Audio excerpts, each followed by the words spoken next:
value and all that. Everybody has something that they're interested in, right? Now, I think the kid wants to compare me to Stevie and call me a piece of shit because I'm not like Stevie. I'm not rich or famous or whatever. I don't make plays all day like Stevie. I don't focus on just Russ like Stevie or whatever.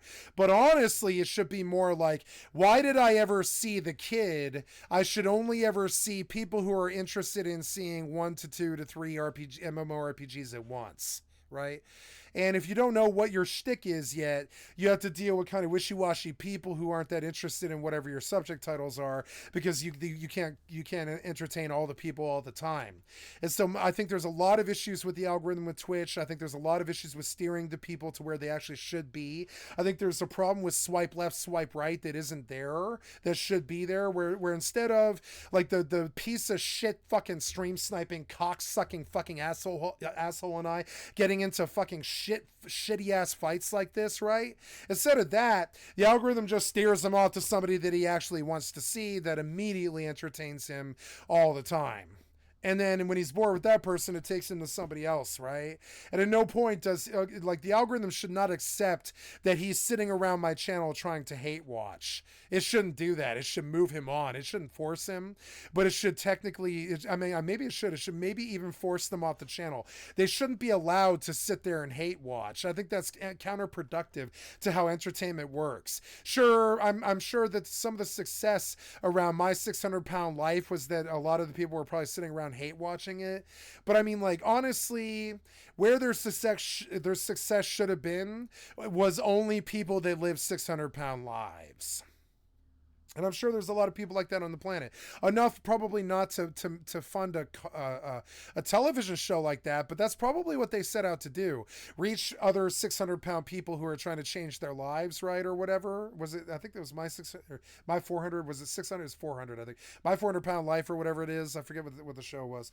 And while I don't dislike that show, I dislike that it seems like they did this to feed the sensationalism of a bunch of hate watching. And I don't know why that's necessary when there's enough entertainment on the planet to keep everybody entertained in exactly whatever their actual interests are.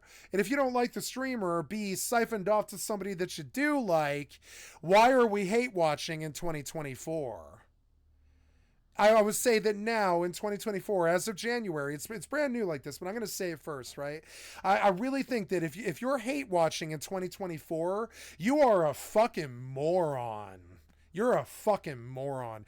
There is so many good fucking people in across the many different personality spectrums that are out there, and the many different body sizes and body weights and all this stuff in the places that you're looking for, that have the interest in what you're looking for. Maybe if your culture is dying, it's not that big of a pool anymore. Like, say, Final Fantasy 11, for instance, is the game that I'm currently playing right now on my channel. But like, so I know that there's only like 50 people in the world watching Final Fantasy 11 right now, and the likelihood of me pulling some of them is probably pretty high, actually, which is one of the reasons why I do it. But another reason why I do it is like because it's a dying culture, and I want to show them that I'm a part of their dying culture, because maybe in 10 or 15 years they might remember the black and white cat and the name skycat.live for some reason, and then they might stick around instead of just like leaving or whatever. You know, I'm trying to retain people for more valid reasons. I don't want some angry idiot, low IQ, room temperature Ronaldo fucking idiot hanging around for 2 fucking years trying to talk shit and troll me. I want those people to be legitimately entertained by people that legitimately entertain them. I don't know why they're allowed to hate watch, honestly. If they don't like what they see, it should steer you away, you know? And that way I get the people that I'm looking for, and Stevie gets the people that he's looking for. Everybody's fucking happy. There's some fucking character assassination campaign going on for every single fucking streamer on the planet or any of that. Everybody's happy because, like, the haters aren't sitting in the channels that they shouldn't be fucking hate watching in, and all this stuff, and they're all happily watching what they should be watching. And I think there's been some serious failures on the tech side of stuff that we already have the tech for, in terms of AI and such, where yeah, the algorithm's good, but it's not, but the front end and the experience is weak. They need to work on Twitch and YouTube as a front end where it steers you to stuff that you should be seeing, that you enjoy to see, rather than, oh, am I gonna like this? Like there's this hunting thing going on where I hunt and I hunt and I hunt for things that might interest me. Shit, I fucked this up. Take me back to the other one I was doing. No, did you? No, what'd you do with this? No. I lost my cue. No, here it is. Here it is. Doing street performance. And that's all I have to say about this. He'd make a lot more money than some random bum with a banjo. Or yeah, I mean that's it. Yeah, so like say there's a random bum with a banjo. Let's use his example. There's a random bum at a banjo, because I've done this before. I have sat and bussed as a bum on the fucking corner of 16th and Champa. It's Denver, Colorado. That's 16th Street Mall. It's downtown. It's where all the fucking drug people roam and all the gangs and all this shit, right? And I have literally bussed out on the corner of 16th and Champa. And like having done this and having learned from it, I will tell you this, right? When people are walking down the street and you're busking there and they don't like the way that you sing, they keep walking. But for some reason online, they sit around and they go, boo, you're fat, I don't like you, blah, blah, blah. Instead of walking down the street to the next street performer, looking for a street performer that you like, because that's kind of what Twitch is. Like, you know, you sit there and you catcall, you sit there and boo and hiss, right? And you play out like those old fogies on the Muppet Show that are sitting there fucking heckling, you know, Gonzo or whatever. And it's played out. It's like heckling and trolling. One of the reasons why it's so unnecessary and bullshit is those people should get good entertainment that should keep them engaged, that doesn't let their mind wander to idle hands where they're liable to go dox somebody or attack somebody. They shouldn't be that bored. They should not be that bored. They should not be that unhappy. They should not be lashing out at other people. Like, I think the world would be a happier place if all the people were connected to the streamers that actually were going through the challenges that they were going through. So, like, let's say that you're a 17-year-old. Like it used to be, we would watch Degrassi Junior High to see what the problems a 16-year-old would go through, right? Now, I think a 16-year-old should be able to pull up popular 16-year-olds on the Twitch or on the YouTube or on the TikTok, which is how it is, kind of. It's getting that way. But not popular spectacles like Kai Cenat. I'm talking about this person pulls 2,000 people because they're streaming their prom preparation, or they're streaming their mat prep, and they're sitting around the coffee table at the coffee place at the Starbucks with their friends, and they're bullshitting, right? And like, I want the 17-year-olds to see other 17-year-olds. I don't want the 17-year-old in my channel talking shit to me. I want him watching somebody that he actually wants to see. And I don't know why it's okay for them to stick around and hate watch. I don't know why it's okay for them to make negative comments at all. I don't know why it's not a swipe left, swipe right thing where it just takes them to another streamer if they don't like what they see. That's based in the same interest that they typed in or whatever. What's your interest? Type in your interest and I'll take you through 200 streamers that are not famous, that'll teach you a lot more about it than the famous one can, because the famous one is a babysitter. Notice that you never ever, so I can tell, like I got somebody after me for not getting the Gladiator achievement, right? No, I didn't get the Gladiator achievement. I don't give a fuck about that. I don't know why you do. I don't know. But so he's obviously going to respect Asmongold more than me.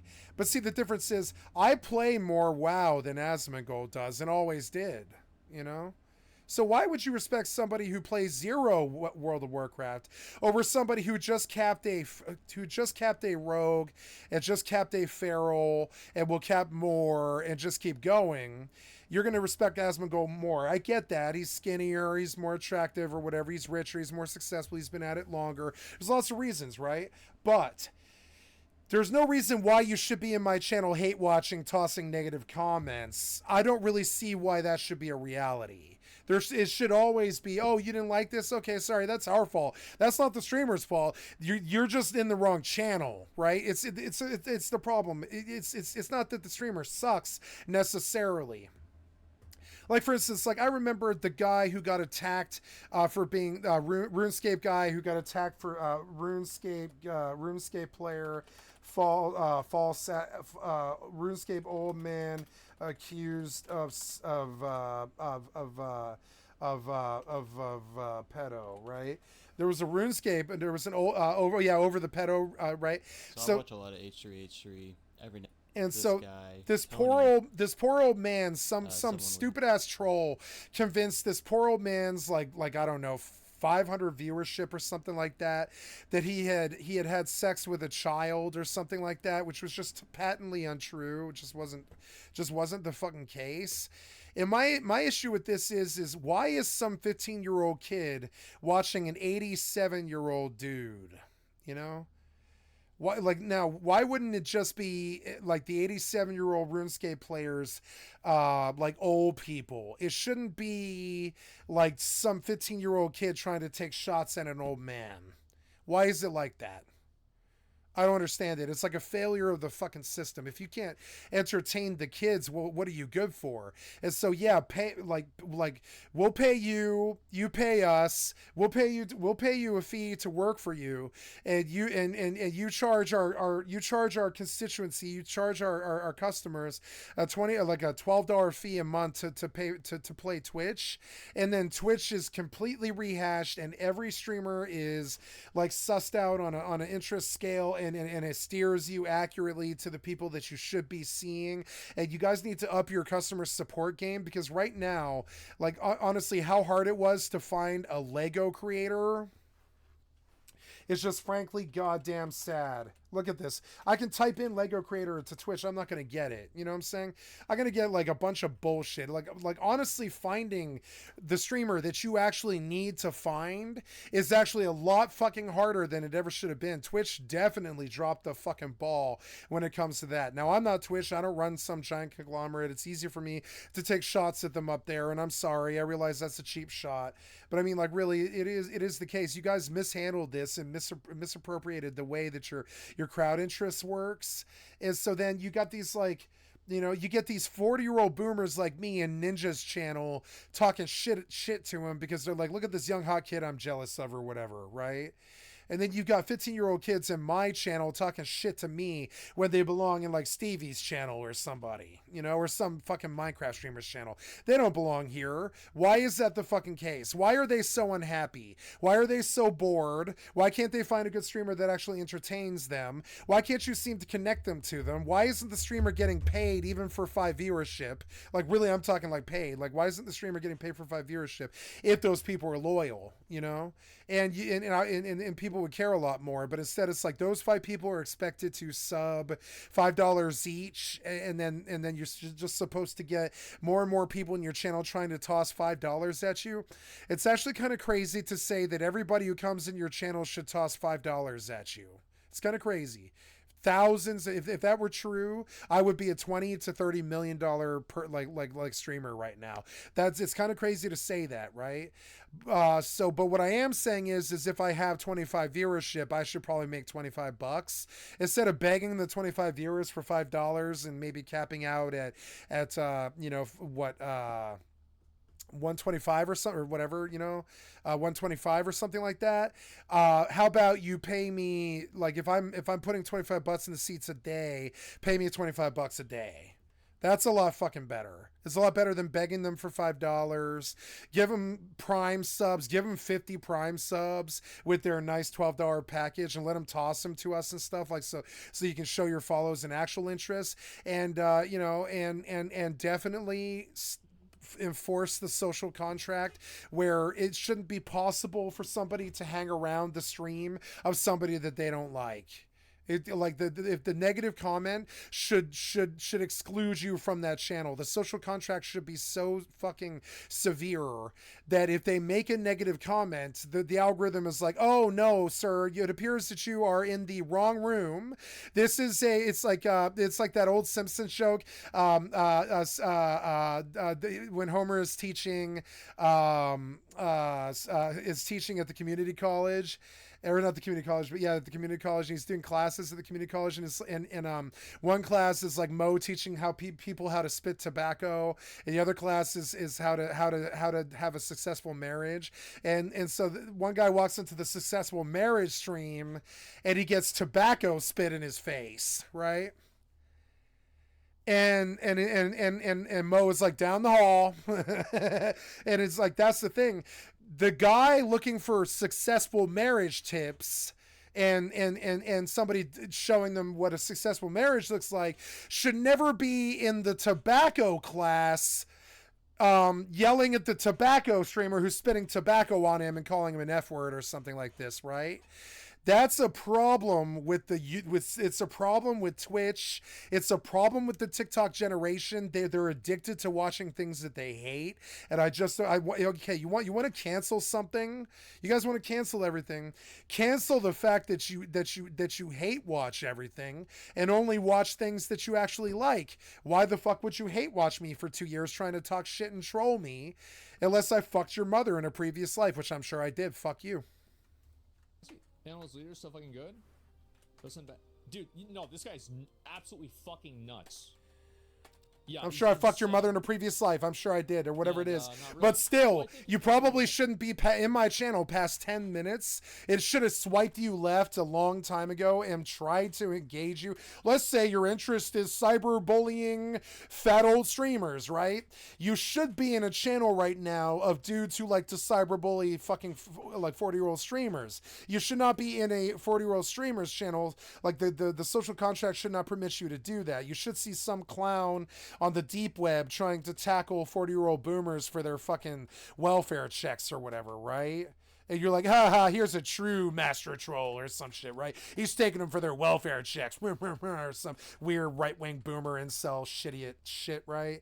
But no, you're in here in my channel trying to talk shit to me. And I really think this is a disconnect due to the companies and the algorithm and the guidance and how they chose to do things and the MLM that is streaming, you know, and how only the top streamers make money, and when it's really like there's like a 1.1 million entertainers on this planet doing online entertainment and streaming, and like maybe 0.02% of them are actually getting paid. That's got to change. That's not how work works. You know what I'm saying? And sure, you could say, well, if they suck, they don't get tips, right? You don't get tips or whatever, right? You could say this. But the problem is, you would get tips if your audience was actually coming in that actually was interested in what you do. I guarantee if I could somehow ask Twitch to narrow down my audience to people who will play 3 games at once, I could definitely pull a crowd share of 100,000. I guarantee it. I would stake my life on it. I would bet my career, my father's grave, all of that. I'm sure of it as the sun will rise tomorrow. If I could get the fucking algorithm and the Twitch to steer the people that are actually interested in what I do, as opposed to bored trolls, I would do a lot fucking better. And the problem is, why are there bored trolls? There's so much good entertainment on the fucking planet. Why are any of these any of these trolls bored enough, like, to have the time to make a shitty negative comment? Why do they even have the time to do that? They should be so entertained all the time, like a Fortnite event or something like that they don't have time to think about like how they want to troll the streamer for being fat and old or something like that, right? Like, they don't have time for that. They're too entertained. It's a mile a minute. It's TikTok. It's fucking Twitch and shit. Why this negative hate watch, you know, toxic gossip train fucking bullshit? It makes no fucking logical sense. If you don't like something, you don't watch it. Like, okay, if I'm, I hate to say it, but let's say if there's an ugly dude, I don't look at the dude. If there's an ugly lady, I don't look at the lady. If you go to the doctor and you say, doctor, it hurts when I do this. What does the doctor say? He says, don't do this, right? If you don't like the streamer, don't watch it. And that's all I have to say about this. make more money. What I'm saying is like a skilled musician would make more money than somebody who's not. Yeah, like and so like, you know, and so if people were steered into my channel who were into grunge singers who are past their prime, who have some experience being in front of the crowd, who are singing solo these days, and only dead people. It's how I think of my career. Only DP, well, not only dead people. I do sing some people that are alive, but mostly just all my heroes are dead. So I try to honor them by singing Kurt Cobain on my channel and shit like that. Sure, maybe I do it badly, but it doesn't matter. I'm sure there's people out there who want to hear Kurt Cobain being sung because Kurt Cobain can't sing Kurt Cobain. Kurt Cobain is dead. So like, you know, now, like, you know, so but instead I get someone saying, oh, you can't sing because he's not being connected to the people who actually can reach him. He's sitting around hate watching and trolling me because he can't seem to find somebody that actually entertains him. He gets more entertainment after making other people feel bad because they can't reach him. Well, I'm sure there's something he's interested in that would be a lot more entertaining than me. And that's what I think makes it fair. So Gamers Nexus, one of the biggest and most I don't want to watch this YouTube one. Channels and well, groups, has recently done a video. Yeah, I like this guy. Never mind. I like this guy a lot. Never mind. And that should pretty Yeah, much this guy's great. I like this guy. recap it. That's old news, though. The company is now successful enough that we think it should be held. Okay, so let's start the video. Here we go. I'm gonna start it over. Fuck it. We'll listen to the whole thing. It's fine. I do want to hear this. Never mind. Because okay, the reason this is important to me is, in coming up in July, I have a crucial gamer choice. Right. I either buy the best. What's the best video card on the market? Right. I either buy the best video card on the market or just a brand new fucking rig with the card included, one or the other. And so I could purchase a brand new computer in June, and I have the money in the budget already. It's all sitting there. It's $3,000. It's sitting there. It's dog tagged. It's sitting there. And I've been saving, and I scrimped, and I didn't spend any money. And I'm, you know, I know that I've got a computer purchase and or a video card purchase coming up. And so I thought I might consider buying Starforge system, but I want to hear what this guy has to say about it. This guy, I actually really like him. He does a lot for the community, and I've trusted his stuff before. So with the guy with the gray hair and his black hair, best video card in the market right now is the 4090, but in 6 months it'll be something else, I think, but maybe not. So we're gonna buy a 4090 come June if there isn't like some chipset market crisis or something like that. And so that's why this video interests me. Is I want to know if Starforge will sell me a cheaper rig than Alienware, and I want to know what he thinks. Gamers Nexus, one of the biggest and most I doubt it. I doubt they will. Channels and groups has recently done a. I doubt Asmongold and all these OTK people can stake their reputation on computers that don't work 100%. I guarantee it. I doubt they sell a bad computer. I really do. I really doubt it. I think they're too scared not to. Cabling is super clean on this. They have the tape on the SSD on the thermal pad, but overall, it's pretty good.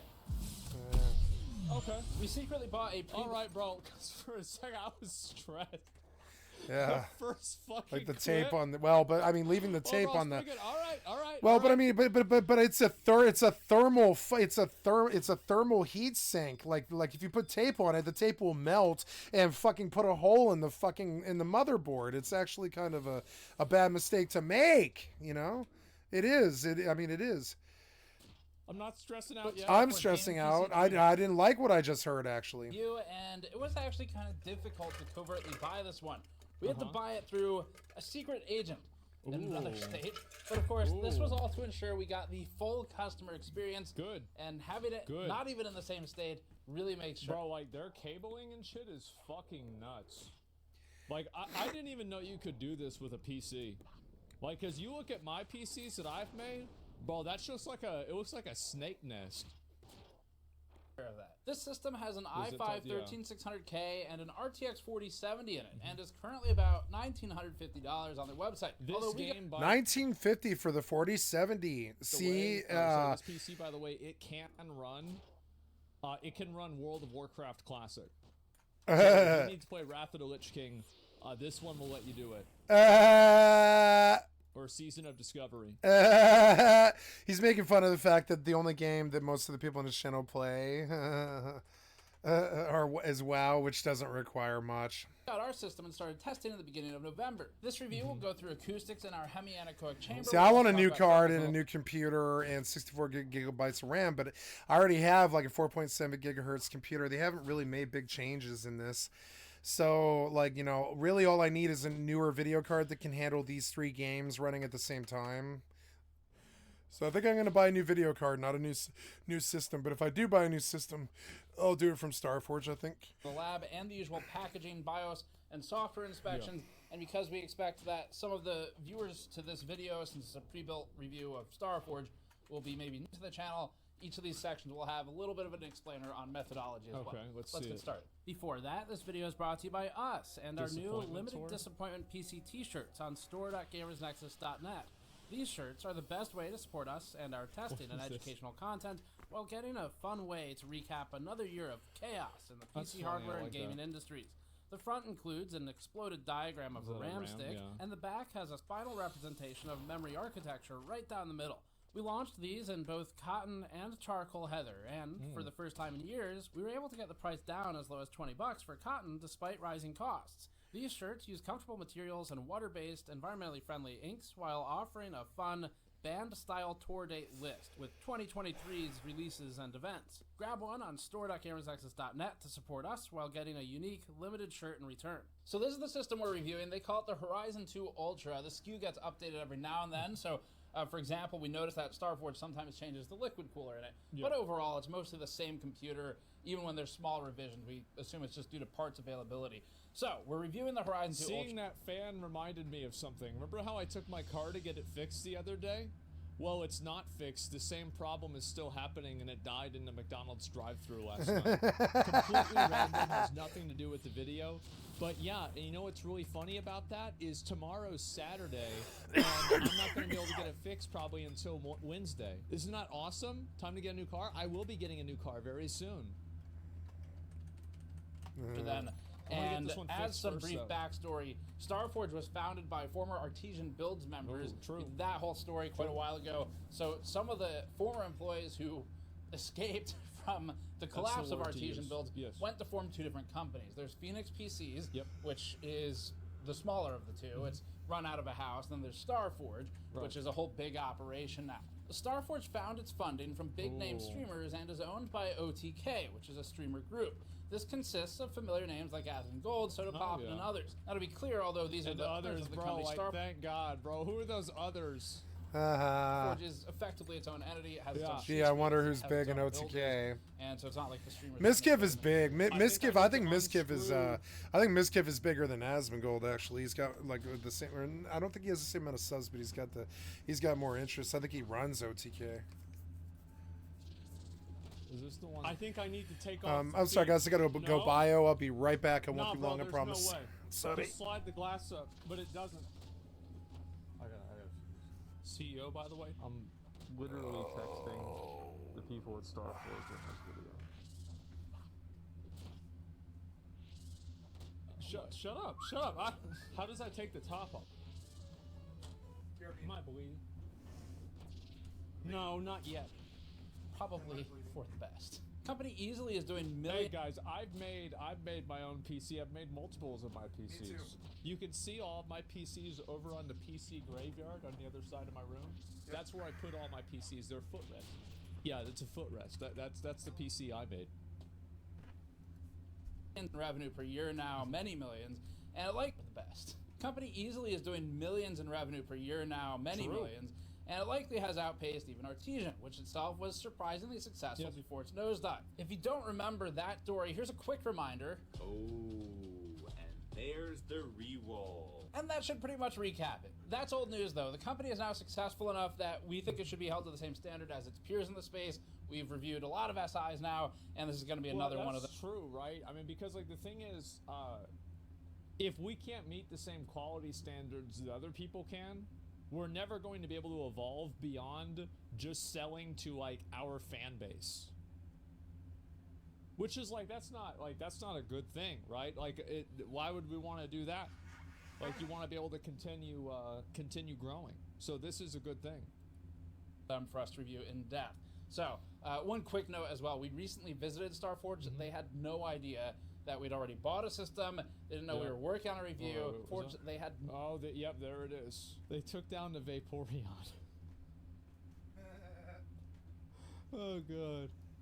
No idea that we'd already bought a system. They didn't know we were working on a review. We didn't tell them. And that's a separate video. It's going to be coming out in the next few weeks. I'll probably do. Oh God! I'll probably do a video showing like a lot of the upgrades and updates to the warehouse at some point soon, because like the last video I did, it was like pretty casual and relaxed. Like I'll just tell you guys, Starforge is doing really well. Fuck yeah! Things are a lot going along a lot. Things have evolved quite a bit. Put on my shoes for this. You know, just in case. We're gonna cut this down. Okay, so now we are going... I'm gonna turn my light off. Now we're going to test the assembly quality of this. We're going to do a teardown. All the testing has been completed at this point. So thermals, acoustic, everything else, which is because we're going to take this apart, and we don't want to influence the data or the results by doing that. So it's done at the end of the process, after all the testing. So as you can see, number one thing Why does that happen? is this panel. Now that is not damaged. No, this is just a feature. Call it a percussive RGB front panel. It's a new thing. Okay. Cool. Jesus, bro.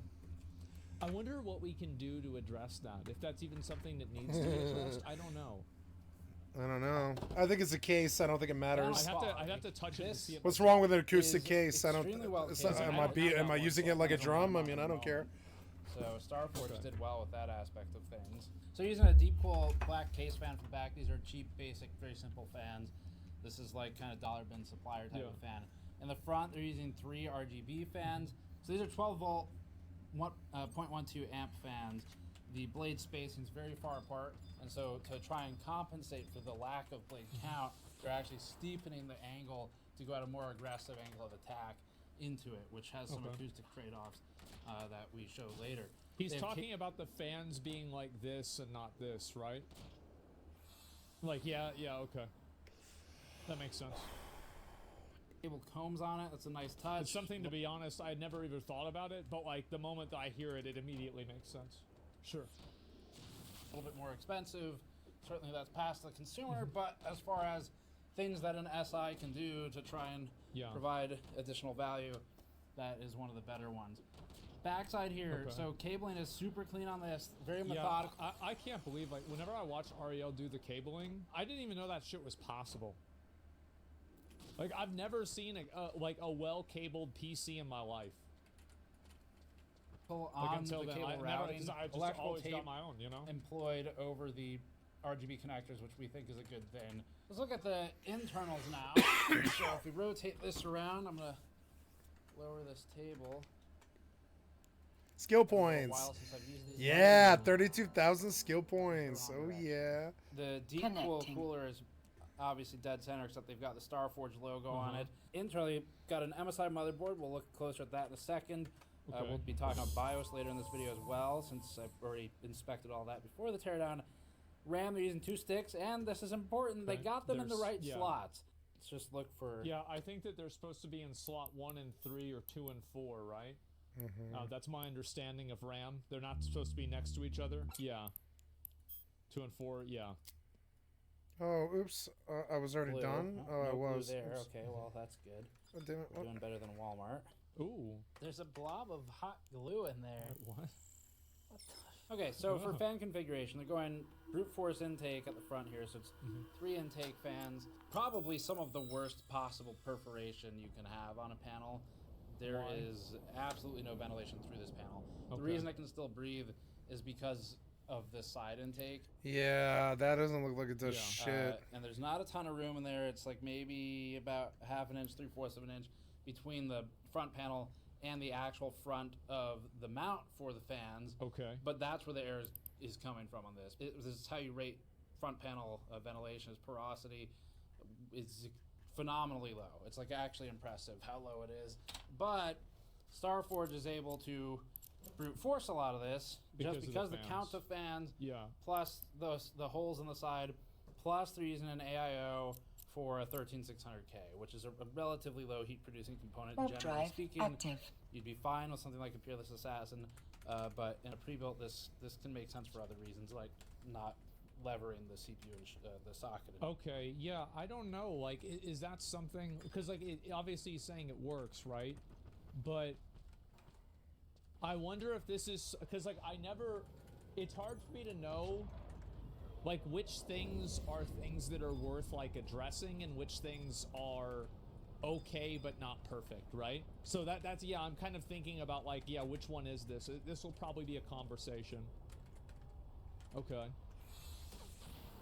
Fans are fine. Yeah, at least I mean I know my fans are fine, but I also have a different type of PC, and it's also just that's also the one that made for me. Docking request accepted. It should be. And one of the things I like to do in these teardowns is check the motherboard screws.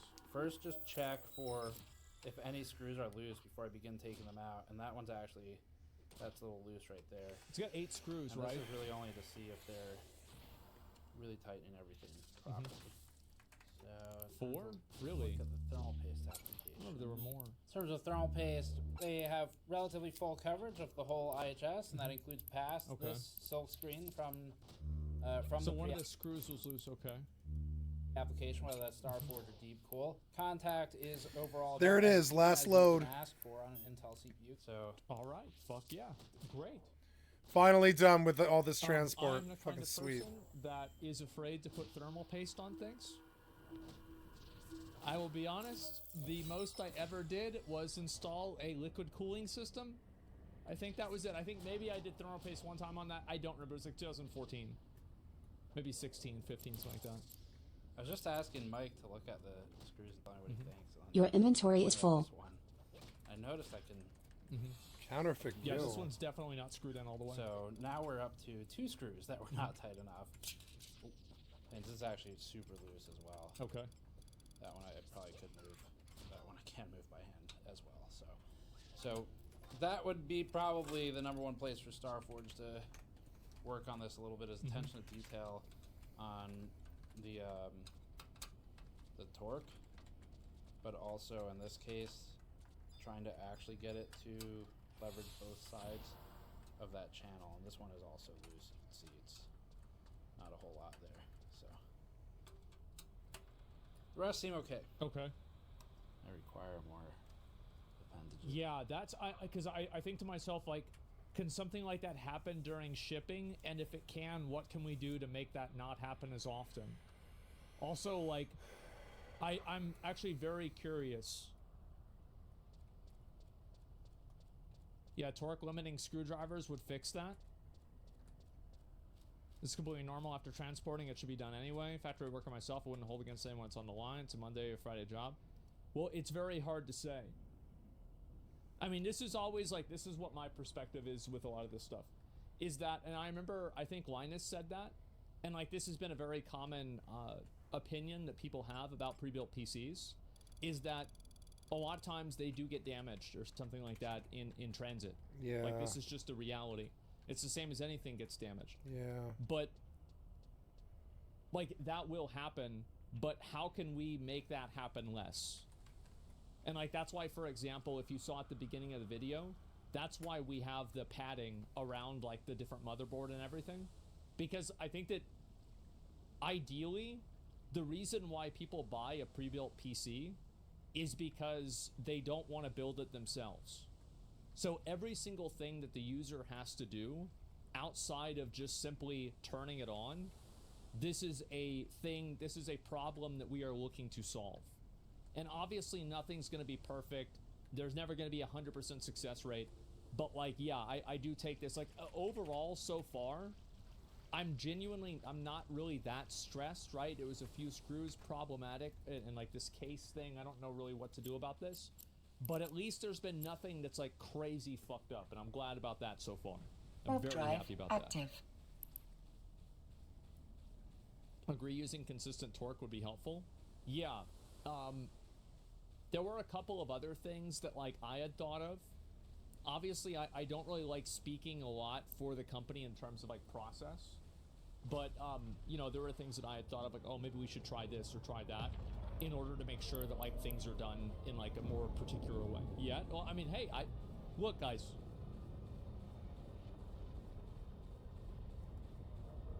Gamers Nexus will always find something, though. Well, that's a good thing. Like, it's the same thing with the Linus video. Even with the things that,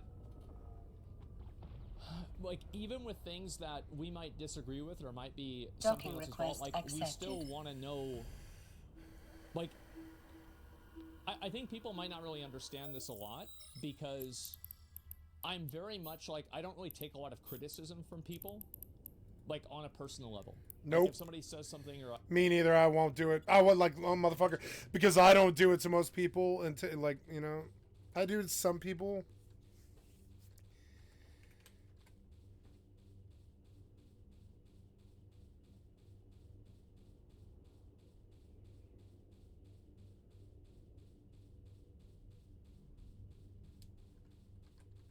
No, I am a critical person. I'm a critical person. But I will say I can't handle criticism in anywhere form. I'm your average egomaniacal fucking crazy fuck. I think I easily could have played villains in Hollywood, you know. I don't have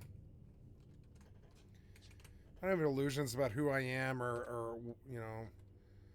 But I know that I can't handle any criticism because often I don't offer it unless attacked, you know? right, they call me stupid, I just immediately shut it down, or tell them shut up. This is different for me because this is an actual product. Yep. This is a product, and so it is either good or it is not good. Yeah. And so I have a very different philosophy with this, if that makes sense. They sell screwdriver for PC building, we got you torque to make sure they're all the same. Yeah. Can you do that while holding a camera? Chat thinks that this first Sure. one? No. Nice. Yeah. Why It's like not? you pushed 3 in Counter-Strike. I cannot. This is exciting footage. Riveting. No, it's tape. Oh. Uh-huh. It's a lot of tape for one. Okay, well, I got 3 wraps on it. Starforge, I've found where you can save some money. Yeah.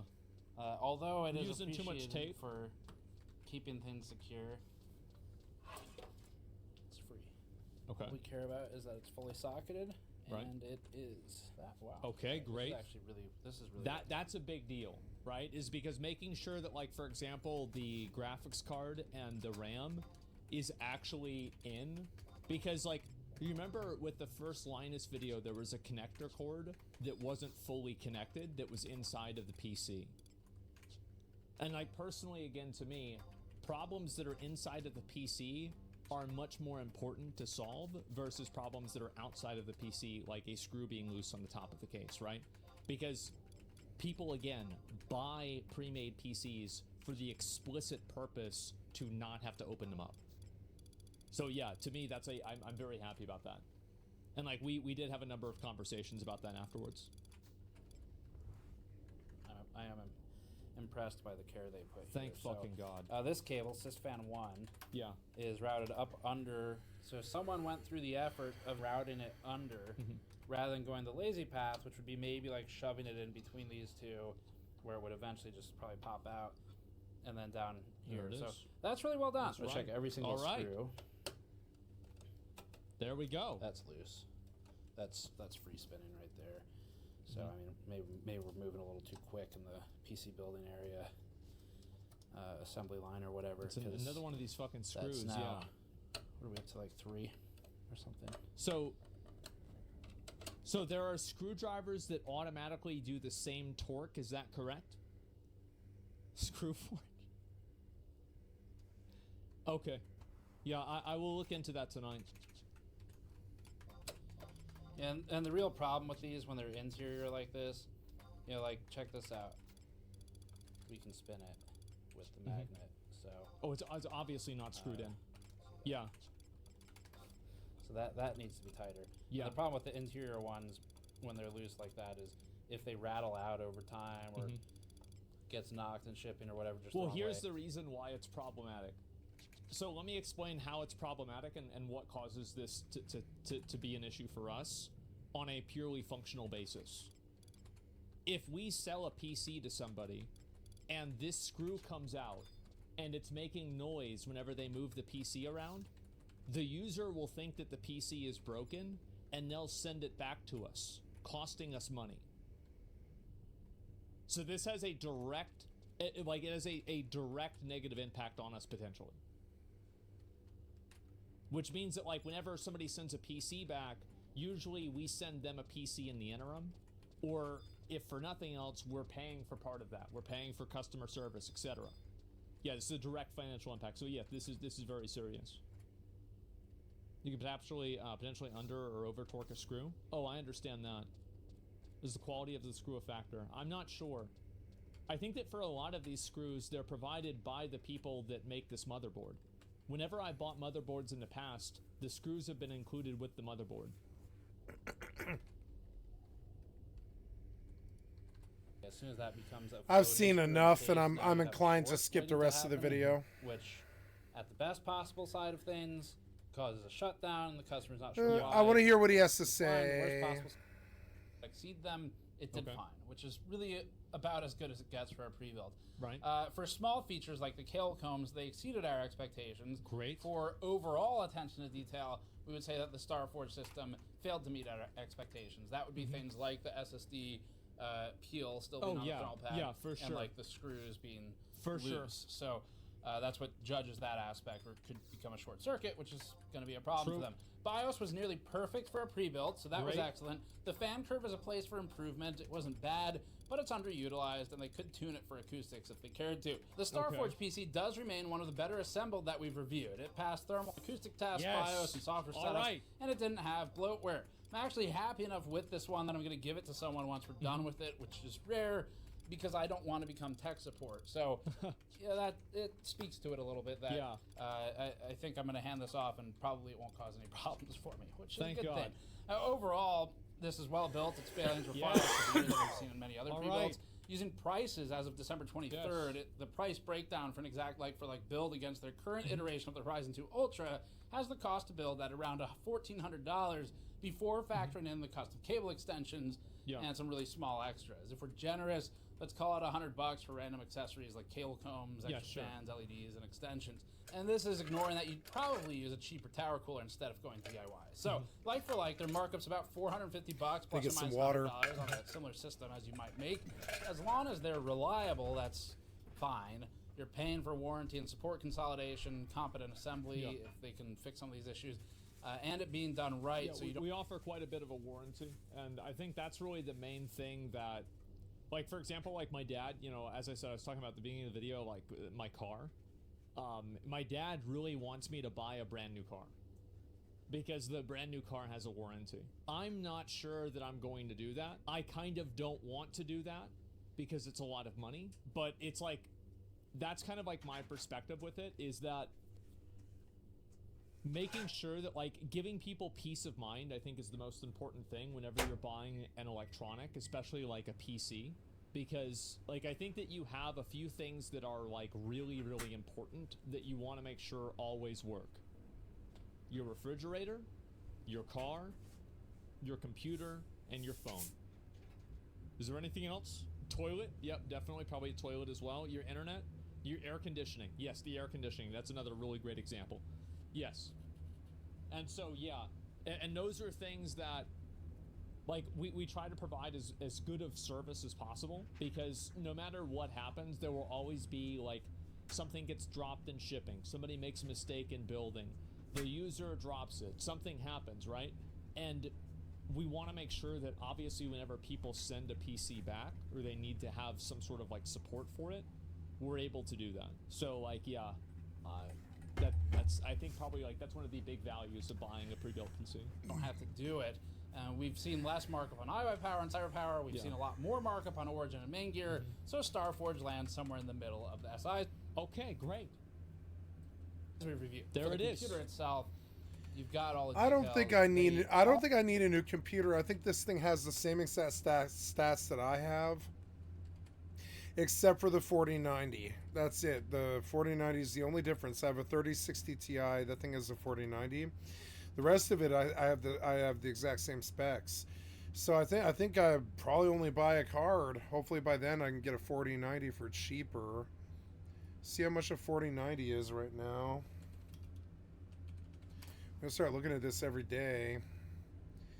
1600 for an MSI from GameStop. 24. 2800. God damn. We're looking at like 16 to 20 fucking, yeah. Hopefully 1600 is about what I'll probably pay for this. It's insane because the cards are just...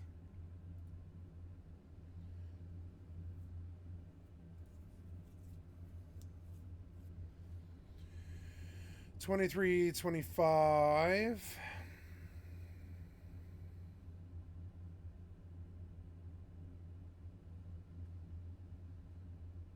Jesus Christ. Well, there we go.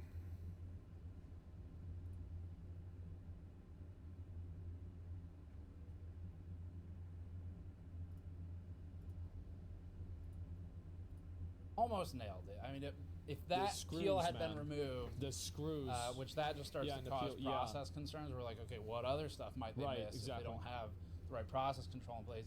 But with that peel having been removed, it would have been pretty close to a perfect grade from us. Fuck, man, that's so. I'm happy. It's fine, and then oh my god, yeah, overall the price is kind of middle. Yeah. Higher markup, but it's not terrible out of the other people. I'm happy. So for this one, thanks for watching. As always, subscribe for more. Go to fuck. store.gamersaccess.net to support us directly, and we'll see you all next time. Do you have one or... Thank you, Nexus Naomi, for the excellent content for my stream. Thank you, Asmongold, for the excellent content for my stream. Do you have one or a couple specific games that exist almost as real places in your mind? Games so full of memory and time spent there that you can close your eyes and see its world around you? Well, my friend, you've probably suffered from addiction. Video game addiction. And what better games to sink thousands of hours into than, no, not MOBAs, MMOs.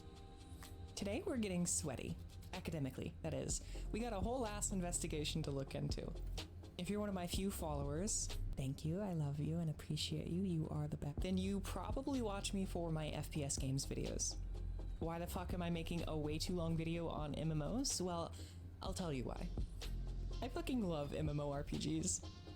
When I was a little kid, I was introduced to addictive substances, namely LEGO Universe, rest in peace. A simple LEGO MMO that began a lifelong spiral into WoW subscriptions. I've played a whole bunch of others too. Guild Wars, Final Fantasy, no, not that one, the other one, there we go. Aww. RuneScape, Lord of the Rings Online, Lost Ark, but really it's mainly just Warcraft. I promise, I do still have a life. But MMOs are just so much fun. They really are the video game version of D&D. There's so much to do, so much to see within a massive world, so many fun people to meet. So why don't I make videos about MMOs if I love them so much? I do. And I gotta break it to you. MMO videos are fucking boring. Yep. Woo! I got a tiny little character that you can barely see through my 3 dozen buttons and macros covering my screen. What do you mean nothing's happening? Look at my damage numbers. This is a fucking epic battle going on, the peak of human efficiency and cooperation. Aren't we badass? No. That's how rating used to be. Listen, some people can make it epic and engaging. However, I am not one of those people. Even if MMOs don't make for the best television, though, you gotta admit, they're so much fun. But enough dilly-dallying. Like I said, we have an investigation to focus on. I have a case file right here. Let's see. The mission statement is in here somewhere. Aha! It's right here. It says, find out why the fuck modern MMOs are the way they are, comma. Are MMOs dead, comma, no. Also WoW. So it's not a lot to go off of, but hey, I say let's do some deep diving. online role-playing computer game called EverQuest. They're not your There are a arcade lot of games, trans style graphics. people stepping to the Visual fore at display YouTube. I like it. consists of basic characters. This is an example of what's called a multi-user game. Several people can be online playing time computer game against an opponent anywhere in the country. These are all the files it takes and his characters to play the game. Imagination is a big part of the appeal of these games. Players can take on identities of their alter egos. Getting hooked on a game like this can be expensive, but there are plenty of people willing to make that investment. Oh yeah. If you're anything like me, then it's not enough to simply enjoy a thing that you like. You want to know how it works, where it came from, and why it is the way that it is. As a kid, I loved finishing a movie and then turning on the behind the scenes to see how it was made. I would try and find art books for my favorite shows and games to see their artistic process throughout development. It's exciting to learn about how things are created, and in my opinion, that background knowledge can really enrich the experience of entertainment. For example, understanding how tumultuous Pixar's early years were really puts into perspective the success of their first films. Sometimes learning the history of a project can give a lot of insight into how the industry around it works. Certain pieces of entertainment are so influential that they affect the way things are done going forward. Knowing how insanely rushed and crunched the Halo 2 development was gives you a real appreciation for the fact that the game is somehow not fucking hot garbage. But for real, it makes you feel really bad for those Bungie developers. If you don't know about this one, the crunch time was mind-bogglingly stupid and arguably set a horrible precedent for the games industry going forward. But today I want to take a peek into something a little less soul-crushing than that. The games that defined and changed the MMO genre. Because a lot of them are indispensably intertwined with the history of multiplayer games in general, and beyond that, PC gaming as a whole. I'm sure we all know what MMORPGs are, at least we probably have a cursory idea of what they involve. It's a genre that has long appealed to players worldwide. The idea of sharing a persistent world with others, surrounded by strangers going about and progressing on their own adventures, questing and growing stronger in ability and power, taking part in fictional economies, and gambling, baby! It's enchanting. If you're at all connected to the MMO sphere, you've probably heard a lot of complaints in the past decade about modern MMO design, about how progression is impacted by corporate monetization. Yeah, I guess that one is kind of everywhere these days. Or what about the lack of meaningful player interactivity? Or the stripping of many RPG elements from games? Some people even decry modern MMORPGs as, quote, no longer true to the genre, unquote. There's an impression that design is moving away from what used to make these games so great. But how did we get here? What did make these games so great before? What paved the road for MMO games of today, and when did everything start to change? Well, to answer these questions, we gotta go back. Way back. Starting at this point in time, I'm gonna run through some groundbreaking and notable games throughout the years. This isn't an exhaustive list, because that would take way too long, but these games paved the road for what would follow. If you want to know more about any specific game I mention here, I want to absolutely recommend Josh Strive Hayes' YouTube channel. He makes a lot of great content of deep dives on old or niche MMOs, and you should absolutely check him out. What gives you the right to talk to me? Who the Docking hell do you request think you are? accepted. Like so many other forms of media, MMOs can trace their roots all the way back to tabletop role-playing games, specifically Dungeons and Dragons. In the 70s, D&D was taking off, and game designers were taking notes. Not just other TTRPG creators, but early computer game developers as well. In the year following D&D's release, dozens of attempts were made to copy the formula into computer games. These games weren't generally sold to the public, they were programs written for mainframe computers at universities. And as a result, very few have survived to this day. Information on what games have remained is pretty sparse and sometimes conflicting. Many of these programs were upgraded and built on in the following decade as well, further increasing the difficulty of understanding what these games were originally like. Warp One of drive the earliest active. popular computer RPGs that we know of was simply called The Dungeon. Creative, I know. There are legends that there was an even earlier RPG, perhaps the first computer RPG, called M199H. Geez, these names. But that's just a myth. The Dungeon was created by a guy named Rusty Rutherford at the University of Illinois in the year following Dungeons & Rusty Dragons' Shackelford. tabletop release. Like so many other early computer games, this one was obtuse and simplistic, although it actually featured graphics display, a rarity during that time, and it was also the first ever game to feature what we now refer to as boss encounters. Other games existed alongside this one, all named similarly: Crypt, Drygulch, and Moria. Colossal Cave Adventure was another such game that borrowed elements from Gygax's creation. It was a 1976 program that found relative widespread success at the time. The game was text-based, and the program acted as the game master, explaining and describing events and locations around the player. Cave Adventure is often pointed to as the game that kicked off the adventure game genre and is credited to being the direct inspiration for numerous other historical games, such as Rogue and Adventure for the Atari. One of these games that Cave Adventure inspired was called Zork. The developers of Zork, located at MIT in 1977, set out to craft a game that was the, quote, better text adventure game with more complex inputs and puzzles that were less obtuse. The development of this game is actually a pretty fun story. The devs of Zork didn't announce their creation at first, but there were students who would search through the mainframe to find new programs, and they discovered the game, leading to dozens and then reportedly hundreds of people who began testing and playing the game alongside its development. Code was changed to allow the program to run on a couple different systems, and physical mailing lists were created to distribute updates to the game. Eventually, it was ported and published in 1980 to the TRS-80 personal computer, releasing under the name Zork, the Great Underground Empire. Return to Zork, yeah. A man named Roy Trubshaw, a student at the University of Essex in the UK, considerably enjoyed a variant of Zork and began to work on his own dungeon project in 1978. He dubbed the program Multi-User Dungeon, or MUD, and this is kind of where it all began.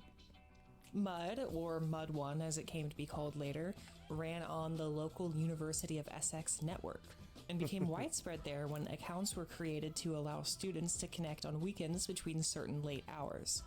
In 1980, the university connected its internal network to ARPANET, which was basically one of the first public internet networks. In doing so, MUD became the very first internet multiplayer game of all time. Some say it single-handedly kickstarted the entire online gaming industry. I say that's maybe a little bit of a stretch. It was certainly super influential though. The game was finally shut down in 1987, but it left a massive number of derivatives in its wake. And many of these MUDs continued to run until the mainframes they were based off of were decommissioned for good. In the late 1980s, when personal computers with modems began to grow more affordable to the average consumer, the MUD-like genre was absolutely exploding. The games became so popular that MUD was joked to have stood for Multi-Undergraduate Destroyer due to the amount of time dedicated to them by students. I guess some things never really change. In 1989, the game Avalon: The Legend Lives was released and can actually still be played online today. It was one of the first online persistent game worlds without traditional resets, and introduced cooldowns, PvP, professions, and concepts like player-run governments and player housing. Things are starting to feel a little bit more familiar, huh? To modern players, it might be hard to understand how these primarily text-based online games allowed for meaningful interactivity between players. MUD players would probably tell you that in some ways it allows for interaction that is less constrained compared to the modern MMO. The vast majority of concepts that we consider to be quintessential to MMORPGs were birthed here. And though you couldn't watch your character stand next to your guildmates, they were there, fighting with you or in some cases against you, sharing items, chatting, grouping together to delve into dungeons. It really was still the online version of D&D. Imagination and cooperation was required, and these worlds seemed like truly endless adventures where anything could happen. If these kinds of games sound interesting to you, then you should know that there are still a lot of MUDs online and kicking today. You can find them online in various places. I know one of the ones I tried out recently was called Aardwolf, and it seemed pretty cool. As technology progressed, though, text-based games were getting less of the spotlight as graphical games were becoming more and more popular on personal computers. Many MUDs began to incorporate rudimentary displays of their worlds, either with ASCII art or actual sprite gameplay. The title of very first graphical online RPG is usually given to the famous Neverwinter Nights. This game released in 1991, and like modern MMORPGs, it required a subscription to play. Not monthly, mind you, but hourly, at about $6 per hour, which in today's money equals to be almost $14 an hour. If I paid that much for my WoW subscription, I would have nothing to my name with the thousands of hours I've put into Azeroth. Originally, Neverwinter Nights boasted a server size capacity of about 50 people, but in 1995, each server had been increased to 500 simultaneous players. At its peak, you could expect around 2,000 players online during primetime hours, and for this reason, Neverwinter Nights is sometimes attributed to being the very first MMORPG. Things wouldn't look too similar to our modern MMOs, though, until the mid-90s, when the world received its very first 3D graphical MMO, Meridian 59. Again with the names. A pretty standard sword and sorcery adventure, this game boasted a fully explorable 3D setting with other players that you could see walking around the world with you. It was also a PvP-focused MMO, and it could be pretty unforgiving for new players trying to get established in the game. Although this one is a historical first, it's often overshadowed by the much more popular Ultima Online. Just a few months after Meridian 59 released in 1997, Ultima released to widespread public acclaim. Though it was also difficult and sometimes punishing as well due to the PvP nature of the game, and in spite of early low predictions of success, Ultima Online reached over 100,000 subscribers within its first 6 months. This was the first ever MMO to reach these peaks, and it was declared the fastest growing online game ever at the time, with an eventual peak of over 225,000 paying users. Player housing, the player-driven markets, the ability to focus exclusively on professions. These were just some of the things that cemented... When I was very, very young, I'm talking very, very young, when I was, I think I was 9 years old, I think. My mother was friends with a woman who had a boy, and the boy was a computer nerd who I didn't know very well. I think his name was Steve, if I recall. And I only hung out with him, I think, 2 or 3 times, but it stuck out in my memory all of my life. And the first time I ever met him was like a year before the second time. But first time I ever met him, he had me sit down for like 3 hours while our parents did business and stuff. And he played a game called Return to Zork, which is like a... I don't know what you would call it. It's kind of like Return to Monkey Island, I think. I don't know what you would call it. It's almost like that one Dragonlance game, Dragon arcade game. It was kind of like that. Looks like this. Return to Zork, right? It was like a click and play adventure. And I never played a game that was this involved. I'd never seen a game this involved. The deepest game I'd ever played by the time I was 9 years old was Armor Alley on the original Apple IIci, which looked like this. We've shown this game on stream before, but this is the PC game that I cut my teeth on. And as far as kids games go, this game was fucking deep. You start out on the far left side. You have a base on the left side. The enemy's got a base on the right side. You can see the whole map the entire time. And the frames back then were pretty good. They weren't as good as this. They were a lot slower than this. It was a lot crappier than this. You would see trails, you know, when you moved the helicopter and stuff. But these tanks would come. You had to like shoot missiles into the tanks. You had to drop bombs on the tanks. And the van is a radar van. You have to kill the radar van, or you can't see the enemy chopper coming. And the enemy chopper was gameplay was based around dropping bombs on an enemy chopper. You could shoot the chopper, but often you would crash into each other if you did this. Even the AI would kill you. So see how you're hiding in a cloud, and they can't see you. It's kind of crazy. It was actually a very deep game for 1991, I think. Yeah, 1991 or something like this. The enemy is a thief. Yeah. And yeah, the enemy is a thief. Yeah, he's a fucking thief. It's so annoying. And you can see there's like, and this was like the precursor to RTS. It was probably where RTS came from. It was the first RTS, I would say. It was very strategic. You had like 5 buttons, and you could order tanks in a van, and if you killed it, you had to drop bombs on these enemy bases, and then get your tanks to the enemy base, and that would flip the balloon facing the other direction. And you had to push your way along this linear line all the way to the end, and then you kill the enemy base. And this game was very formative for its time. It definitely, I was not the only addict. Every once in a while, I would meet men my father's age who shared like a common love of Armor Alley with me, because it was like, you know, it was a very well-known game for its time. Even my mother probably will remember Armor Alley. It's like a old game.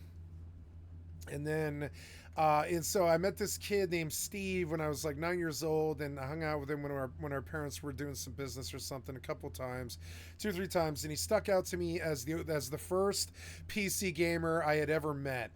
And so he sat me down, and I thought this game was incredibly boring, but incredibly fascinating too. Return to Zork. And I had played another game like Return to Zork called Black Cauldron on the Apple IIci, which was a really hard game for its time because it was just hard to play it. It was so old. Black Cauldron for the Apple IIci. And this, I played a game that was kind of like Zork, but there was an old game on the Apple IIci called Black Cauldron. Look, this is it. This is what it looked like. And so I played a game like Zork when I was like 7, and he was very impressed that I had played Black Cauldron. He was like, most people have not played Black Cauldron. And I was like, that's a great game. I got stuck on it for, I don't know, 2.5 years. I couldn't get past the first half level or something, because it wasn't an easy game. It was, you know, it was like you had to go explore every pixel of the entire environment with your body, looking for clickables. And you wouldn't know that back here was like, so, and the perspectives were weird. So there might be another whole screen behind that tree if you walk around the tree, see it? And so you'd have to walk behind this bush, and there would be like a screen back there. You'd have to walk behind this bush, and there'd be a screen back there. Back over there, there's a screen, and over here, there's a screen. It looks like I'm adding stuff to it, but I'm not. There's like branching paths, and there's a path here, and a path here, and a path over there, probably a path over there. And so it was a very open-ended game, probably the first open world game I ever played, if you could call it open world, because it's entirely linear.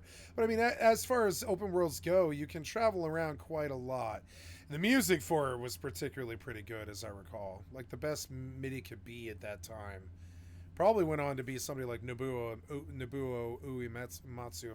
I wouldn't be surprised. But anyway, you can see very base game. And so he liked me because I had played Black Cauldron. He knew what I was talking about. He had an Apple IIci. And his parents weren't rich, but they were definitely upwardsly mobile middle class who were into breeding Scottish Folds cats, and they had bought him PCs and games, and he was far more advanced than I was at the age he was like 12 when I met him. I was like 9, and he could see that I shared a lot of the same interests. He liked me, but I didn't like him because by the age of 12, he was already extremely pale. There was this old joke on King of the Hill when King of the Hill, when Hank meets the PC gamer. There's this old image. He like stumbles on. He goes to his friend's. He goes to his friend's house and his kid's playing. Did I aggro? Oh my god, I aggroed everything. No, kill the Pathfinder. Kill the Pathfinder. I'll kill the rare. What abilities do you have? You have rage, and you have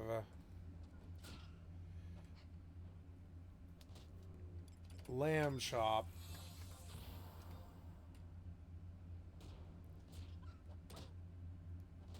Hurry up, you.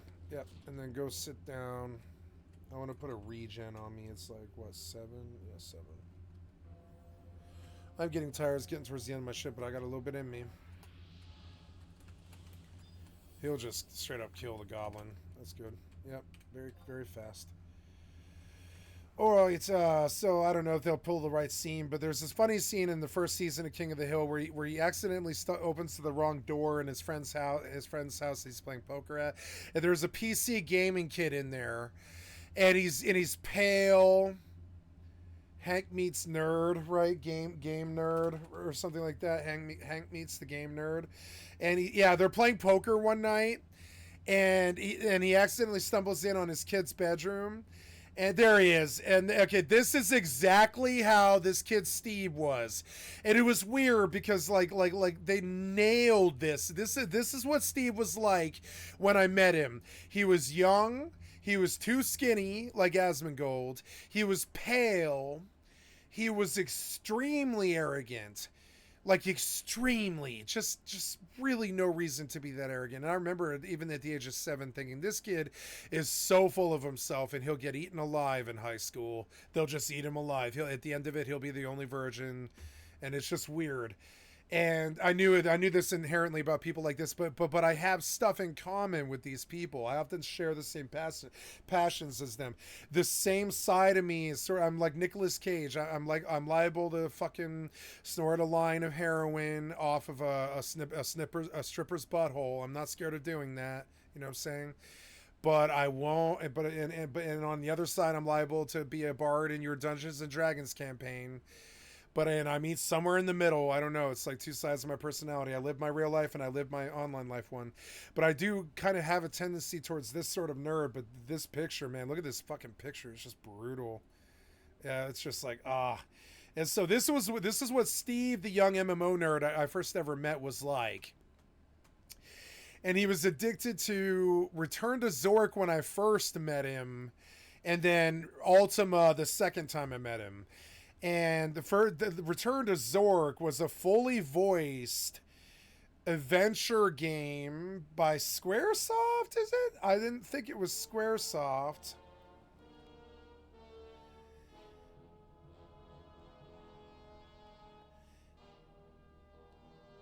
And I remember there would every once in a while there'd be a voiceover. Want some rye? Course you do. Want some rye? Course you do. And like stuff like that. Not safe out there. Those buzzards will steal everything that's not nailed down. Sticky fingers. I'd say magnetic. The other day, one of them flew by in my shovel. And I would watch. So they had me do a sleepover. They were like, Steve needs friends, and you need friends. And I was like, I have friends. And they're like, no, you don't. No, you don't. And I did. I had a lot of friends when I was in school, but I lived 45 minutes from school.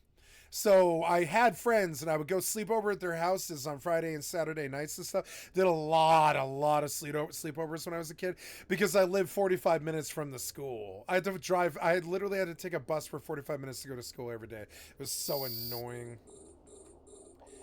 And it was so annoying. There was like I would get I'd had to get up in the morning at like 4:45 in the fucking morning till I was like, I don't know, 11 or something, and I'd have to get in, like take a shower, get ready, and be out that door by like 5:15 in the morning, and then get on the bus at 5:45, and then be at school by 6:30, 6:45, something like that. No, that's we're good. And and so, you know, I have friends, but I didn't have like a lot of friends who lived close to me. Steve lived close to me, as I recall. He was like only like 15 minutes away, I think, or something like that.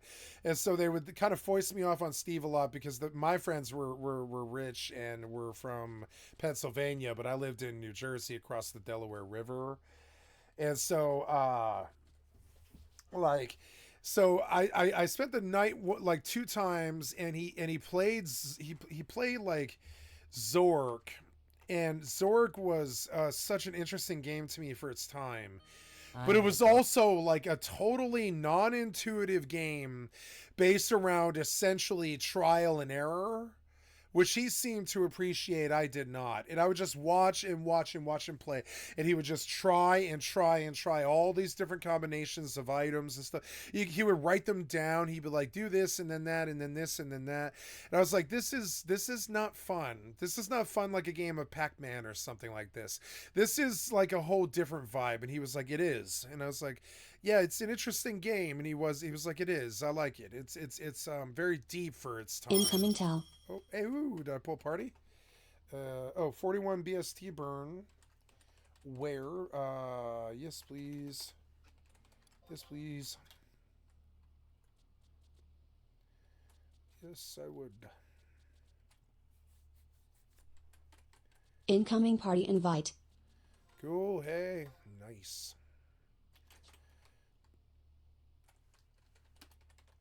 Hello.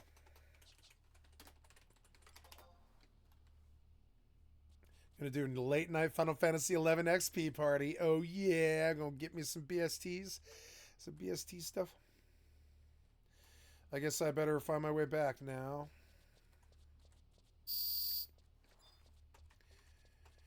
And so yeah, and that was the first time that I saw him. So the first time I saw him, we stayed up like till 2 in the morning playing Zork or something. He was 12 and I was like 9. And he showed me this game, and it was good. It was interesting to watch him do it. I don't think I would have played it, but I liked it. I thought it was a good game. And then, but I was in the Black Cauldron, and then, and then eventually, the next time I saw him, he was playing Ultima at the age of 12. And I was like, wow, this looks like the coolest game I've ever played. I was like, wow, this looks so good. Because it did. For its time, it looks so good. I mean, when you think of like what was current, which was like Mario 3. Mario 3 was current, you know, on the original Nintendo. And then but this game looks really good, like Diablo 2 for its time. See, it did look, I mean, it looked crappy compared to Diablo 2, but it looked good like Diablo 2 for 1996, I think that would have been. I was like maybe 10 or something like that. Yeah. And yeah, or I don't know, the years get lost to me. I don't know what this is, but yeah, and I watched him play this, and I was like, wow, this game looks way deeper than Zork. And he was like, yeah, this is the best game ever made. And I was like, okay. And he was like, nah, in a long time, this will still be the best game ever made. And I was like, okay. And I never really believed him, but later on, I think I kind of did. I think I did trust his. I did kind of trust his thing. I did trust his opinion. So. That's my little story about Ultima Online. Ever since then, I've been scared of these games because I like literally when I saw Steve like the first time, he looked normal like me. He looked like Butters or something like that, right? He looked young and he looked normal. The first time I saw him, he looked young and normal. He was blonde. He had glasses. I faintly remember the face. It's not very, you know, like not very clear in my memory, but I remember what he looked like the first time I met him. The second time, he had Ultima Online for like a year, and I hadn't seen him in I don't know. Like I think I saw him when he was like 10, and then I saw him again when he was like 12 or something like that. And he had been playing Ultima Online for like a year, and it was day and night. He went from like, you know, from like your stereotypical image of Butters to like this. He looked like this. He had the glasses. He didn't have the pimples yet because he wasn't that old, but he was stressed out. He was skinny. He looked unhappy, like he had been playing too many video games, you know. And it was just weird.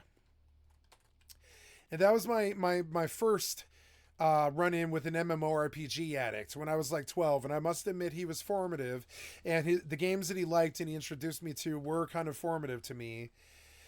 And then later on, when I was 15, the girlfriend that I lost my virginity to, her little brother was an EverQuest addict when he was 14.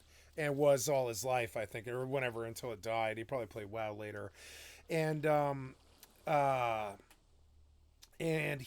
would come over in the morning on like Saturday, and I'd hang out with her all day because we were in love. And he would start out at like 9 in the... No, he would get up earlier, like 7:15 in the morning or something, and he would get on that computer, and it was so sad. I felt so sorry for him. She wouldn't let him have the computer in his room because he had a problem with it. He was playing too much. And so when he played, he had to be out in the living room. And so he would go out there at 7:15 in the morning. And I know because I slept at their house a couple of times when I shouldn't have, and I left when I shouldn't have, and all this. And I went out past the window, and I saw him through the window in the morning, and he was there at like 7:15 in the morning. And when I would leave her place at night at like 9:30, something like that, 9:45, like he would still be sitting there 14 hours later, like me.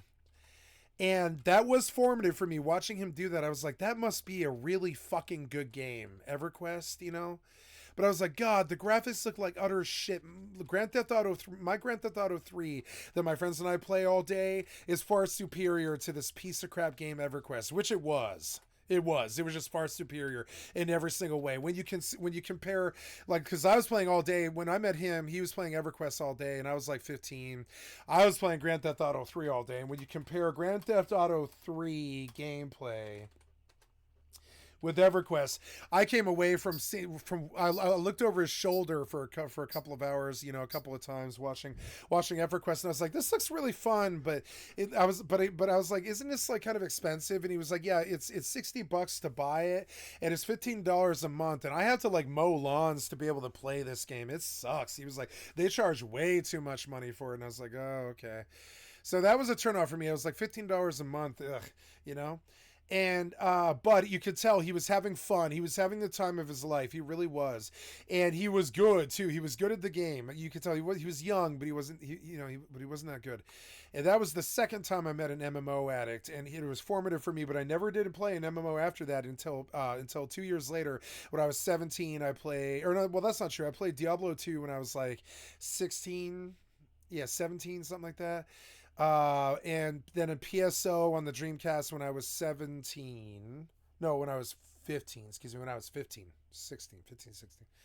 So I became an MMO addict like a year and a half later when PSO hit the Dreamcast and Diablo 2 hit the PC.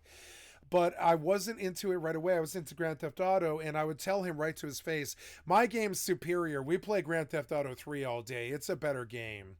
And I was right about that. I mean, I was right about that. When you look at like what EverQuest looked like in terms of gameplay, in terms of graphics and stuff, and gameplay, compared to what you see in, say, Grand Theft Auto 3, you're like, why would I play this piece, like,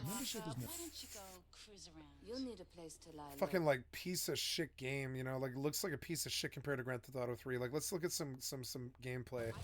Like, look at Grand Theft Auto 3, and I was like, my game's really good. The game that we are addicted to is really good, and I would only play this game for like 3 years solid. It was like 3 years. It was the only game we played at all. And we would just rampage, hand the controller, rampage, hand the controller. We didn't play the game. It took us 2 years to be able to even beat Grand Theft Auto because all we did was rampage with the cops and kill pedestrians and figure out creative ways to blow up cars and fly shit off roofs and figure out where the jumps were. And you couldn't do any story missions because the stories took so long that you got people bitching at you to pass the controller. So you just would like, you know, you would just take your chance to rampage and see how far you could go with it. It was like that for like 3 years. And I'd be like, nah, man, I like Grand Theft Auto 3. I've got a PlayStation 2, you know what I'm saying? And he's like, yeah, I get it. And he did. But he's like, my mom won't let me have a PlayStation 2. But my dad wanted me to have a computer, so I am able to play EverQuest, so that's what I play. And I was like, okay. And so then I look over his shoulder, and this is what I see. And I'm like, yeah, I don't think that looks like a very good game. It has an impact on the game. Like, the graphics don't look very good, you know? And you look like you're sitting here doing nothing most of the time. And he was like, yeah, I am. I'm sitting here resting, exactly like Final Fantasy 11. I was like, yeah, I sit around and rest now all the time in Final Fantasy 11. I like resting in Final Fantasy 11. I think it's very meditative and stop and smell the roses type gameplay. And, oh, gotta go in there. Let's see, Moira. And yeah, and he's playing this game, and I'm like, man, I don't know why I would play this crappy, like, muddy game with bad graphics and stuff. It looks like it's fun because there's other people playing it, but it looks so basic that it, like, RPGs on the console that I played, like Final Fantasy X, are better games than this, you know, because they were like, they looked better. They had better rain. They were full 3D. They had like music and stuff that was superior to what you would hear in EverQuest, you know. And I was like, but EverQuest was big at that time when he was playing it. It was really big. And I was like, why would I downgrade from this, you know? From like this, and it didn't look this good back in the day. It looked a lot crappier than this back in the day, but it's a good example of it. It's what it did look like, though. The game did look like this. It was beautiful, frankly beautiful. The first time I played it, I was like, this is the most beautiful game ever made, and it was like, and it still is a really beautiful game in its own way. And so, and even though it's crappy looking, you know, and so that was my second experience with an MMO addict. And then later on, the only fat person that I knew was my friend Andy, and I'll never see him again, so I don't care. I haven't seen him since he was 17 or something. It's been 23 years. I think it's fair to say I'll probably never see him again. But I met my friend Andy, who was friends with my friend R, who was out there in Centennial, and they were from Centennial and Littleton High School and stuff, and they had issues. I mean, there's no mistake why Columbine happened. You know, those kids out in the Colorado burbs, they have issues. And so I knew some friends from the burbs, and one of them came to our school and became one of our best friends and hung with us for like 12 years. And he introduced me to a friend of his who was living out in Centennial, named Andy. And Andy was with Fires of Heaven. And now when I met Andy, I was like, yeah, I'm a gamer. Yeah, he was like, oh, you like games, are you? Do you like games? You're a big gamer? And I'm like, yeah, man, I have like, I don't know, 30 games on the PlayStation or something. All the kids come over to my house and I play games, and he's kind of mocking me, and I don't really know why, because I'm the social butterfly. I run the bitch, you know what I'm saying? I'm the lead singer in one of the bands that he has to go to listen to, kind of thing. I mean, it's not has to go to, but you know, it's like, you know, I'm one of I'm socially better than him. And he's looking at me, he's like, oh, you're a gamer, are you? And he's like, yeah. And he's like, I'm in Fires of Heaven. And I'm like, I don't know what that is. And he's like, no, of course you don't. And he's like, well, in 10 years, you'll know what Fires of Heaven is. And I did. And later on, I did hear about Fires of Heaven 10 years later. He was right about that. I did. Fires of Heaven in EverQuest was the #1 MMO guild of all time. And they were capable of pulling 12,000 views 15 years ago, back when there was only 12,000 people on the internet or whatever. Is depleted. So, and you know, and this is the sort of videos that they used to do. God damn it, this looks so bad. This is what their videos used to look like. You think my videos suck? My videos do not suck. You know what I'm saying? Look at this stupid shit. Goddamn stupid. So if we look at Yeah, I mean, like, like, look how base this game looks. So, anyways, Fires of Heaven was like the most successful guild in EverQuest. And he was like, yeah, I'm in the most successful guild in EverQuest in the world. And I forget what class he played, but he was like, I'm one of the big ones. I'm one of the heal, or no, I'm sorry. He was like, I'm a Mezzer Bard, I think. I think he was like, I'm a Mezzer Bard, and I'm the main Mezzer Bard. And he was like, this won't matter to you now, but it'll matter to you later. And he was right. Later on, I found out that, yeah, Fires of Heaven was actually an extremely famous guild. That like the equivalent now would be Method. But I had a friend who was in Fires of Heaven, which is weird, like when it was current too. And they couldn't stand him because he was like 15 when I met him, something like that. He was a skateboarder and he was fat and he was rich. He was the richest person that we knew. He was so rich, you know. He was a rich boy, really rich. I'll tell you, like, money out the ass. He had he had a car before he was 16. You know, he was just rich. And yeah, and that was my third encounter with an MMORPG player. And at the age of 16, I remember having the thought, boy, I don't ever want to be an MMORPG player. The three that I met were really fat, really skinny, really socially awkward, and didn't seem very happy. And then I turned into them, which is so annoying. I turned into them later, and I was like, wow.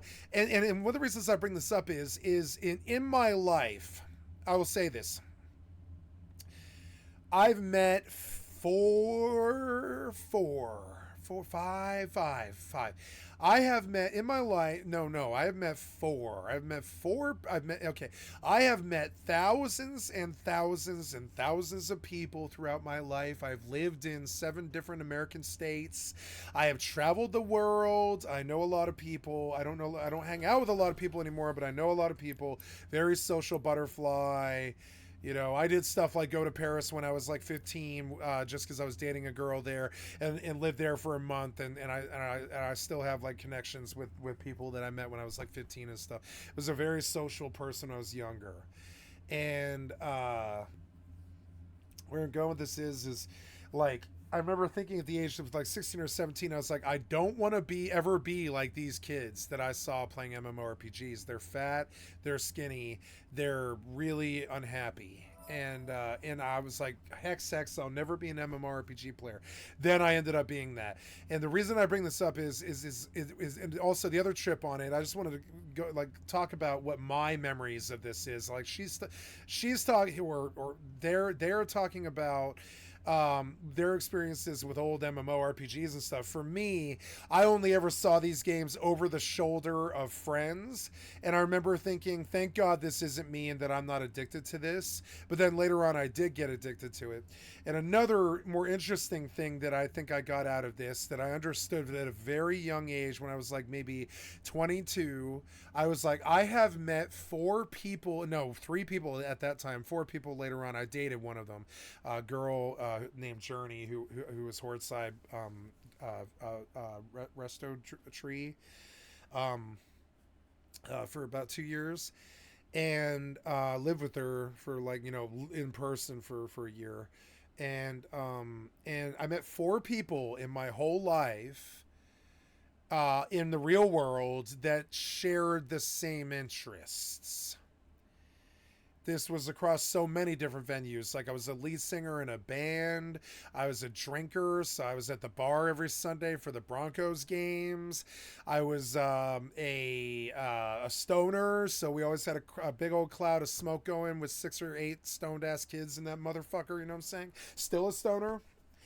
And I was like, you know, I was a mod, I was a ska kid, I was a punker, I was a skateboarder, I was a snowboarder, I was a metal kid, I was like a Daft Punk EDM raver, not Daft Punk but real, like, you know, like drum and bass dubstep raver.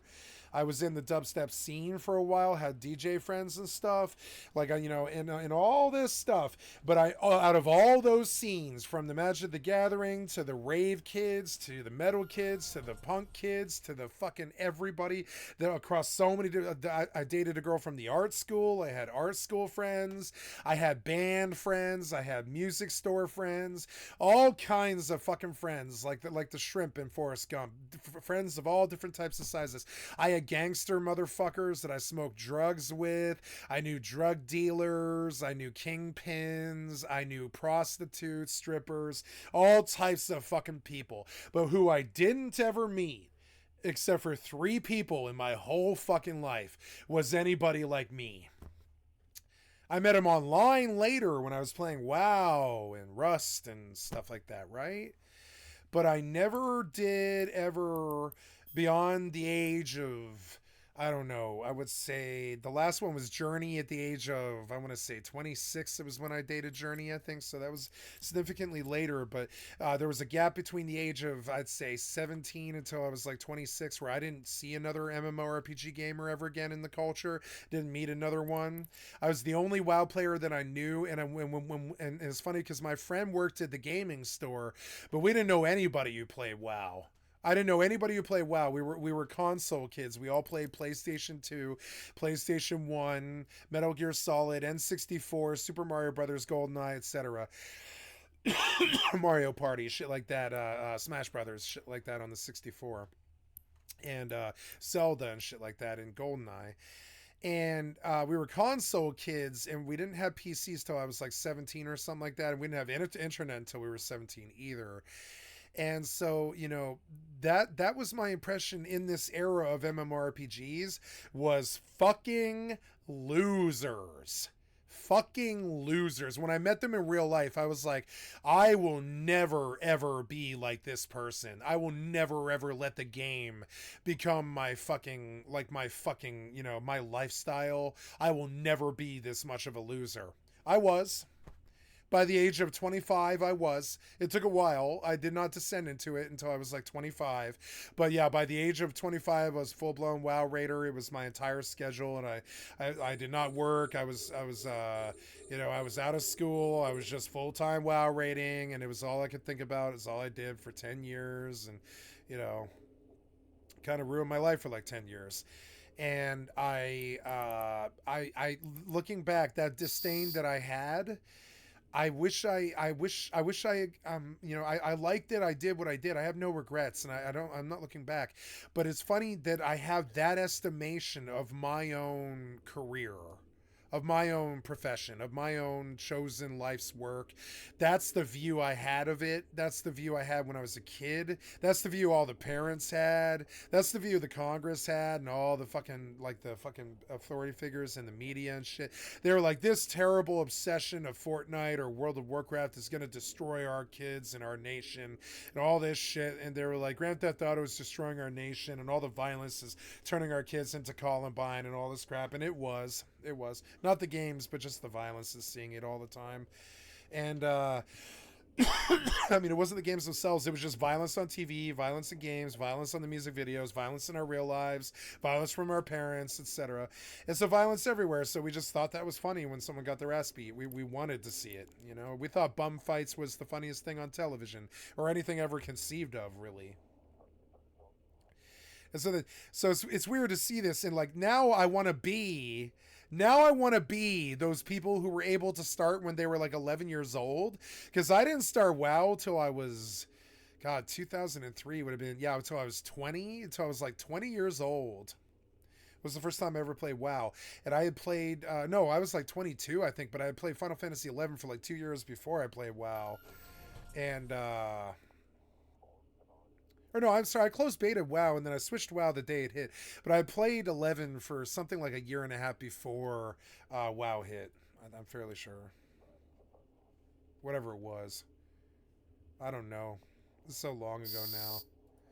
So, yeah, and then so, you know, and it's funny when we go through these MMO, like, trips through time, I'm like, yeah, this was way different for me. this game into the hearts of players. For me, I came up on this game. This is the game I cut my teeth on. I mean, Diablo 2 was the first real PC game that I cut my teeth on, but the first MMO, like real MMO with tank, heals, and DPS that I played was PSO Dreamcast, which looks like this. And like you would get 4 players, and one would be a tank, and one would be a healer, and 2 would be DPS. And this is one of the greatest games ever made. It was super polished. It plays like Tetris. It had no problems, no issues, no bugs, no balance issues, nothing. There was no complaints with this game. One of the greater games of all time. And this was the game that sucked us in on the 56K. And it had to be console to get us to play it. And later on, after playing PSO, I felt that console MMOs might be the future. And it had this cool system of tap, tap, tap, and maintain the tap. See, tap, tap, tap, tap, tap, tap, tap, tap, and keep a combo running. Tap, tap, tap, tap, tap, tap, and each hit is like 50% more if you maintain. See, it's like 50% more if you maintain the combo. It's like tap, tap, tap. You have to go tap, tap, tap, and you can just keep going until the mob dies. But if you break the chain to move or anything like that, your damage is immediately reduced to like a quarter of what it was. It had such a good little little combat system, and the music and the sound was good. It had a full keyboard system, so there was cyber sex and dating on it, but we were all like 15 to 17 years old. So you could convince dudes that you were a girl, and you could get them to give you everything they had. Everything. And we did this like incessantly. Like that was when shoaling was considered an art form, and it was just like it had nothing to do with making people feel bad or anything. It was like what could you get away with social engineering wise? And I come from that culture of like, what can you socially engineer from somebody? And so I would only play female characters because I used to pull a lot of money off that. I'd be like, tee hee, hi guys, smiley face, and I would be like, hey, I'm pretending to be a girl. You know, and I always play female characters, and everybody else was dudes. And so you'd be surprised, like what they just hand you when they think you're a woman. It's just crazy. They were thirsty back then when I was like 15. It's weird. It's like gamer dudes are thirsty. They're like something about it. I don't think I've ever heard anybody say it, but it's weird. The most romantic people that I can think of are gamers. They believe in the win. They believe in marriage being possible to succeed. No, of course not all of them believe this, but I think they're the type to believe that a marriage can succeed. I think they're the type to believe that a relationship can succeed. I think they're the type to believe that a government can succeed or a political party can succeed. I think gamers are very, very gullible, sort of like, you know, believing people that want to believe in a dream or like a love story or like an epic romance or an epic story or an epic battle, right? They're looking for epic in everything that they do. So gamers, I think, are particularly inclined, and I've always thought this, towards romance. And they're also the loneliest people I've ever met. It's weird because most I would bet that most gamers that I know, I would bet the farm that they're actually really good lovers. Believe it or not, because they play video games. They know how to press buttons. They know how to get responses with their fingers and their hands and stuff. And I would wager that most gamers are probably pretty good lovers in terms of their handwork and their stuff. I know it sounds creepy and weird, but I really think this. I think gamers are probably really good lovers, and also they're also really loving individuals when they actually like the person. When they don't like the person, they're the most toxic shitheads in the fucking history. But when they like the person, they can be the most loving, wonderful people that you ever meet. And so this is a weird thing about gamers. They're incessantly romantic and they're incessantly lonely. And so this is something that you can capitalize off of to the nth degree. No matter what your gender, your age, your voice is, it doesn't matter what it is. You can play like lonely male gamers for that weird thirstiness that they have that I just don't understand. It's like they thought that playing the games was going to substitute for real life or something like that. I'm not guilty of that. Like I am guilty of taking a 7-year break from video games and missing the entire PlayStation 3, the half of PlayStation 3 and half of PlayStation 4. You know, I'm guilty of that, but I'm not guilty of like ignoring my real. I'm guilty of it, but I'm not guilty of ignoring my entire real life for some kind of digital life or something like that. That's not something I've ever been permitted to do or had the luxury to do.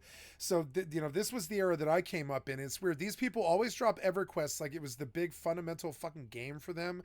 But in my experience, at my age of like 42, you know, like 41-ish, like the real games that actually changed the world weren't like these EverQuests or Ultima Onlines.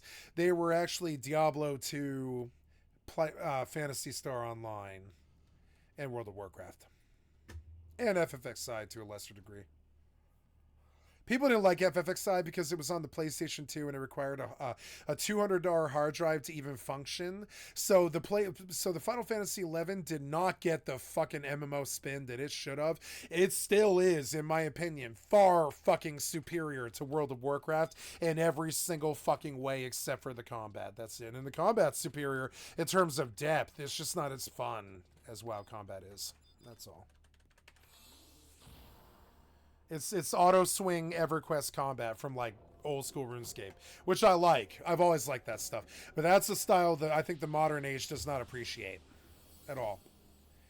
So this game was so good for its time. Look at his pause screen. It was so symbolic, you know. This pause screen was really like, look how cool the stats are. You know, this was a great game for its time, and it was definitely more evolved than EverQuest in its execution. The only real limitation of it is it couldn't do raids.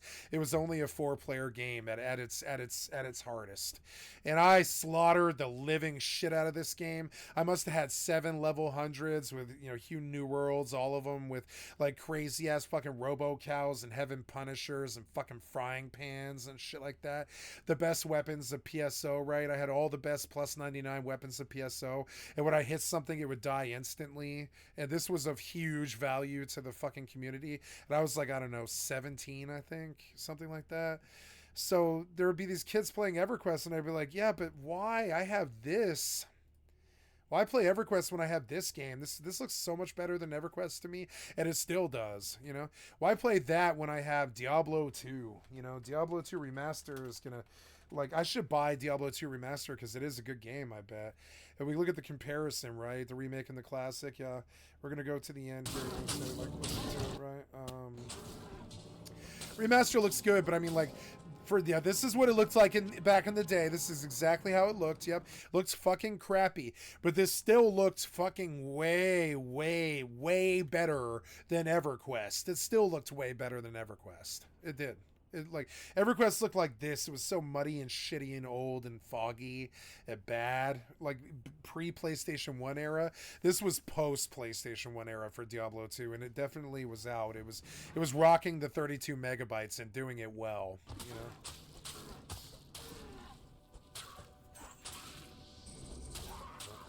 God, it looks so crappy back in the day. Do you see it? Now, it looks better than this because there's a monitor problem here. You can't see the game translated correctly because of the modern say this twice. Modern monitors. Modern monitors. Modern monitors.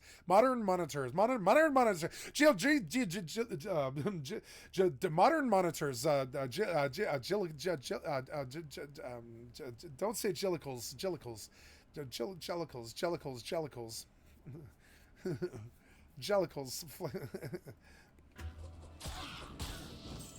So yeah, so these are the games I think of when I go back to this age. It is weird because these games are from the same time as this game and EverQuest and all this. It's all over the world, and it still boasts an active user base to this day. Yep.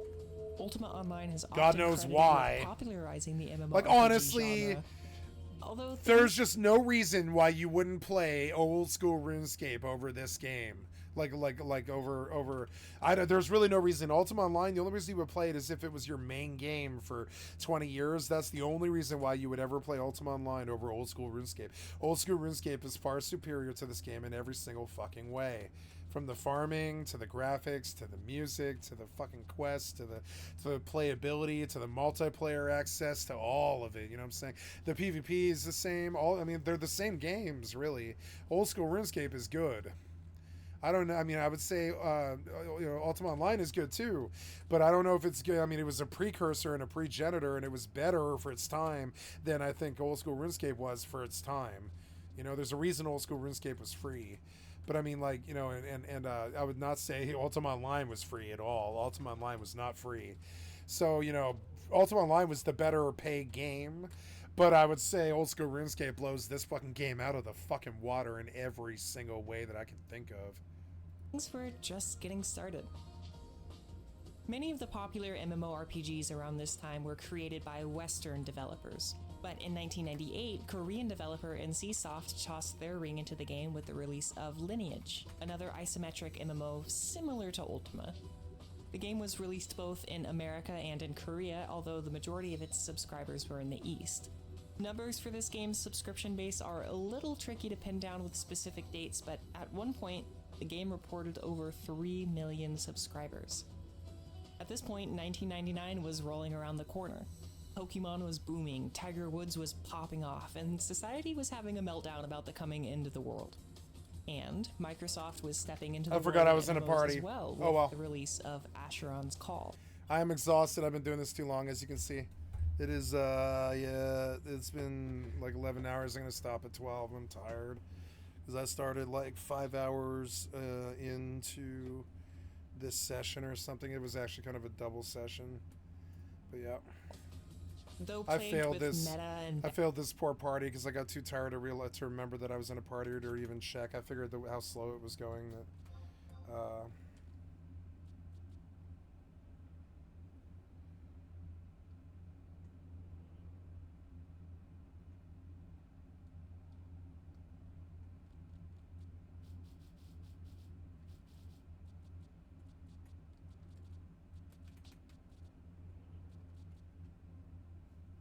I fell asleep looking for party. That's what the story is. We don't tell them anything different.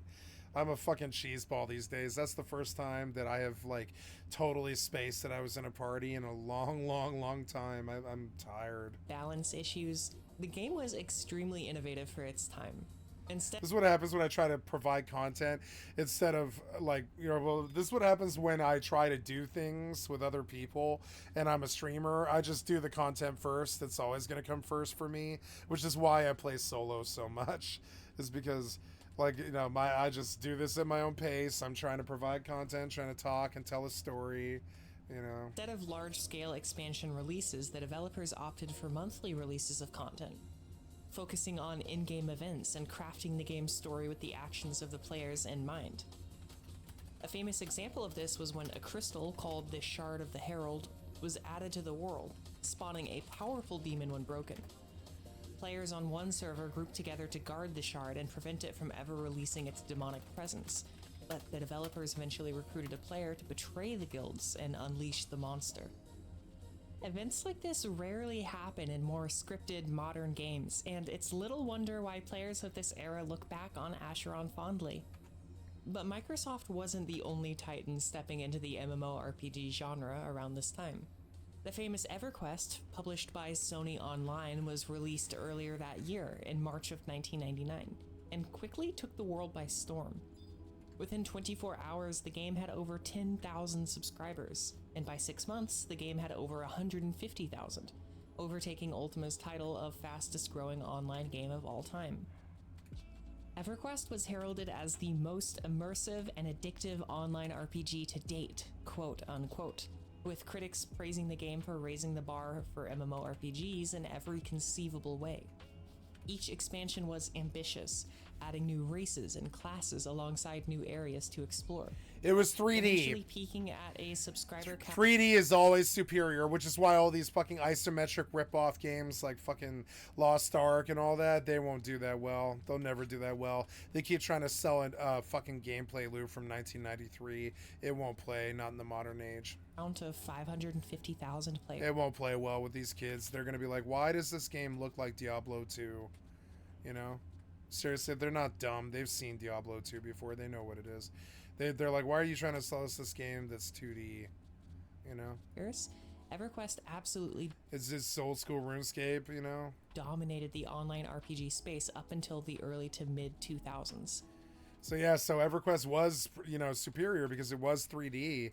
I would say superior to, like, you know, I mean, I don't know. I don't remember old school RuneScape being that 3D, but I guess it was. It was like definitely very 3D. Yeah. But yeah. 3D is always superior. The gaming industry was starting to truly pay attention to the genre now, with the following years exploding with new MMO releases, desperately trying to tap into the goldmine that had been discovered. Companies were branching out, and dozens of new games were being developed in an attempt to find a niche. MMORPGs were still releasing in droves, but so were MMO games that focused less on the RPG elements as well. 2001 saw the release of The Dark Age of Camelot, which quickly became a competitor. I have a with Ultima and friend EverQuest, who's near and eventually dear to reaching me. age- She fucking loves this game. She tried to get me to play with her. I was like, yeah, it's good like WoW, but it's not as good as WoW. And I'd rather play FFXI than this game. Peak subscriber count of 250,000 players. That's pretty good. RuneScape and Phantasy Star Online were released in 2001 as well, with the next year seeing the birth of Ragnarok Online, MapleStory, and Final Fantasy I have a friend who XI, loves which is Ragnarok. often viewed as the first proper MMO to be released on consoles. Yep, it was. 2003 saw the releases of Shadowmane, EVE Online, Toontown, Star Wars Galaxies, Second Life, and Lineage 2, which garnered massive success in Korea once again. While the MMO sphere had not yet broken into the wider gaming industry, it was certainly becoming more and more saturated, and no one could quite reach the success that Sony had found with EverQuest. No one, that is, until late 2004. There was already quite a lot of interest surrounding World of Warcraft since its development was announced back in 2001. Blizzard was a titan of the PC gaming industry with massive hits such as StarCraft and Warcraft 3, and many players couldn't wait to see what they had in store for their MMORPG. Sony Online expected to compete, but ultimately dominate WoW with their upcoming EverQuest 2 launch, scheduled to release during the same month. We all know how that ends. When World of Warcraft finally did release to the public, it took the entire gaming industry by storm. The game was plagued with server issues in its first few months, although this was mainly due to the onslaught of players overwhelming Blizzard's infrastructure. By the first quarter of the following year, the game had amassed over 1.5 million subscribers, a success that was previously unseen not just for the genre, but for the gaming industry in its entirety. Player counts continued to rise, and by the end of 2005, 5.5 million players were subscribed to the game. Blizzard had made the decision to simplify some of the popular MMORPG elements and reduce the punishing difficulty that was standard at the time for the genre. Decisions that quickly proved to be commercially successful. Yep. One prominent example of this is in EverQuest at the time. If you died, not only would you lose all of your items, you would also lose a fair amount of XP on your character. World of Warcraft made it where if you died, you didn't lose all that. You didn't lose your items. Yeah, Final Fantasy 11 was just as bad. If you died, you'd lose like a sixth of your damn bar, maybe an eighth of it or something. Docking request Sometimes it felt accepted. really bad. You would die twice because you were a tank or something. Like, you know, you would get up because you got res, and something else would aggro right away and kill you again. And you'd be like, oh my god, in the last 10 seconds, I lost 3 hours of really concerted XP time. I have to go grind for 3 hours to get what I just lost back in 10 seconds. And then you're like, oh god, and you learn to just throw 3 hours away on nothing, you know? You don't care about dying. Eventually you're like, yeah, I don't care about loss anymore. I've had the worst losses anybody in the scene could possibly have. There's nothing that can affect me anymore, you know? Yeah, I want to... Oh, wait, no, I came to the wrong one again. Oh, I did. Damn it. Now I got to do the same thing again. I got to go over there. Your XP, you simply had to go find your corpse and start over again. World of Warcraft was one of the first true MMORPG games that appealed both to longtime fans of the genre as well as to newcomers. The world was expansive and detailed, the gameplay intuitive, the questing magical, and the community closely knit. By the end of the game's first expansion, WoW boasted over 11 community closely million knit my fucking ass. Yeah, up until the death of the Lich King, at which point we had nothing to fucking do anymore, so we just turned on each other. Subscribers, eventually climbing up to a peak of 12 million during the second expansion. They needed to keep us like really focused on one thing, and they didn't. By Kata, they were like, yeah, there's raids, some PvP, have fun. You know, and there wasn't that focus of kill the Lich King, get the stories done, get all the zones done, you know, all that stuff. Like get to the Lich King, get your gear, get your raiding done, and all this. Be the best gear person in Stormwind and all this. And then later on, it was like, yeah, it's everybody's in purples, everybody's the same. You can't tell if someone's good or not, and their gear score doesn't really matter. You know, it's dumb. The MMORPG genre was forever changed with the release of World of Warcraft, with no other game... Look at all these young, happy men. This is before their souls were crushed and stuff, when they realized that their addiction had taken over their lives. ...anywhere close to its success. EverQuest's population crashed and burned in the years following. I've never been able to go to BlizzCon. I had an invite to go to BlizzCon one year, and like literally my friend Aloris and her husband went, and they met our friend. I don't want to say his name, but oh god, what was his character's name? I can't think of it. Moo the Cow. And so Moo the Cow was a dear friend of ours from Australia. They all went to BlizzCon 2009, I think it was. And they were like, come, Cat, come. You're our raid friend. Come with us. You'll love this. You sit in the Discord with us all, or you sit in the vent with us all day. Just come to the BlizzCon. And I was like, are you fucking kidding me? I hate Blizzard developers, and I don't want to hang around all these weird people and cosplay. I don't like cosplay, and I don't particularly like the WoW stories and stuff. And I don't know, and I don't have the money to pay for that. You know, I'm a WoW addict. I don't have the money to pay for a plane ticket and fucking hotel fare and all that. I don't even know how to pay my monthly fee. I'm a WoW addict. And they were like, oh, that's sad, you're poor. And I'm like, yeah, I am poor. I'm not trust fund kids like most MMORPGs. I mean, I was when I was a kid, but by the age of 11, past the age of 11, my mother took care of me until I was 18, but past the age of 18, every dollar I ever got, unless she helped me, came from me. You know what I'm saying? It came from me. It wasn't like I didn't have some computer that my parents bought me or something like that. It wasn't really like that. The other game launches during this time met limited or minimal success. And so, like, yeah, being an MMO addict, it was expensive. You had to have a but generally brand new within 3 years gaming rig if you wanted to be competitive at all. If you just wanted to play the game, you could have a thing that's like 5 or 6 years old. But by then, you know, they can hear your computer chugging through the Ventrio chat. They can hear your computer going rah rah rah as it like tries to play WoW 6 years past its prime, you know. And then it kicks the bucket during the raid.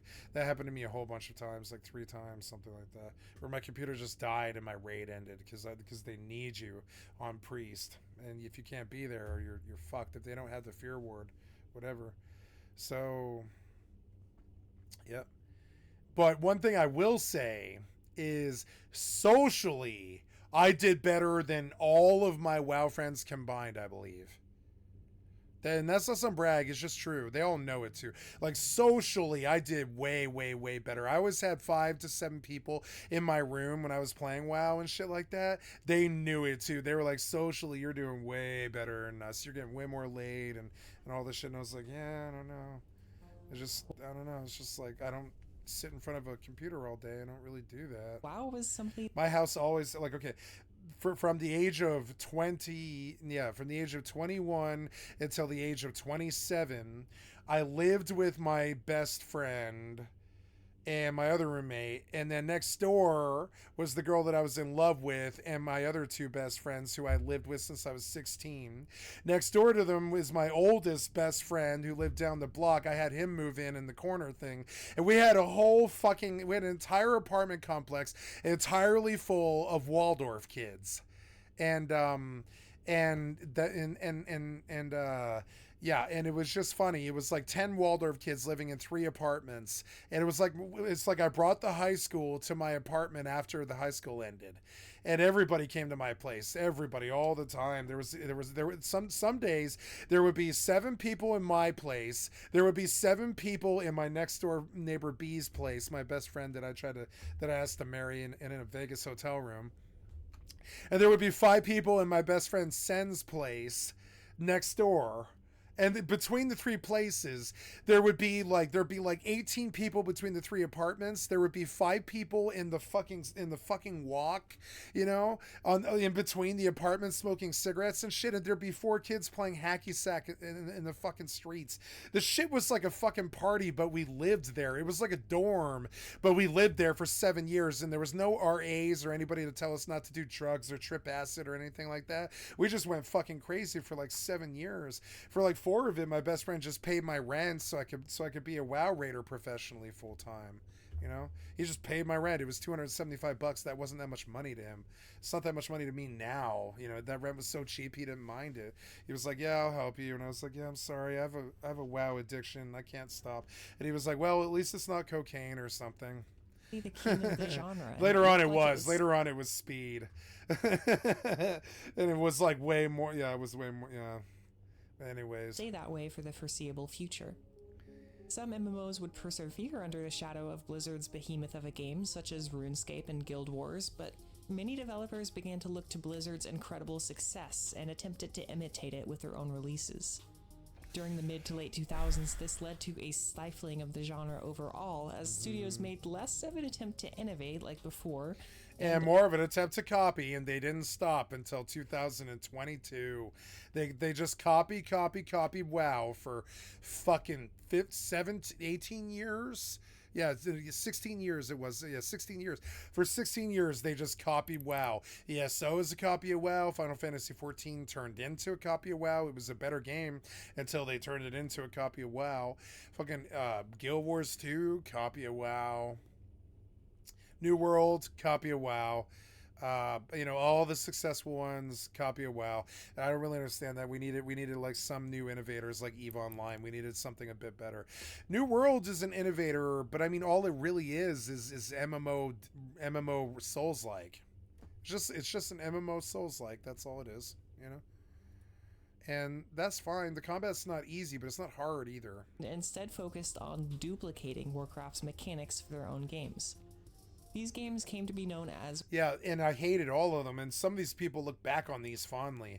Like, I look back on Terra fondly. Terra was probably the worst WoW clone, really. It literally died. Terra's gone now. It's the only WoW clone that died, but it was the one that I liked the most. Honestly, Terra had New World combat in 2008. And it still does. If you were to play it on a private server, it still has New World quality combat. It has such good fucking combat. It had a block key and all this stuff. And Terra took over the world, and New World is such a blatant ripoff of Terra. I don't know what happened with that. Like, between...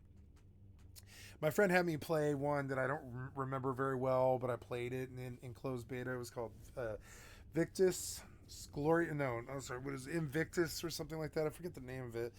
But it was really good, and it was very action-y, kind of like Black Desert Online, but it wasn't good enough, and all these clones came. I tried Age of Conan, I tried Warhammer, I tried Guild Wars 1, I tried Guild Wars 2, I tried ESO, I tried Final Fantasy XIV. I tried like all of these WoW clones, and pretty much the only one that I thought was worth sticking around was Rust. That's it. All the rest of them I've let go except for FFXI, which I played before WoW, and I still hold in higher estimation than World of Warcraft. I still think FFXI has a better soundtrack, better written, better story, better party gameplay, way harder than WoW. Final Fantasy XI is way harder than WoW, and it's like definitely got that uphill sandbox feel to it, where you can get lost in some fucking dungeon surrounded by terrible mobs that take 6 people to kill. You know, it was very, very good game in that respect. And I hold it in higher estimation than WoW. WoW got to be jokey way too early. I would say by the end of the Burning Crusade, WoW was kind of a joke. By the time people were spending 5,000 gold on a flying mount, I would say it was a joke, kind of.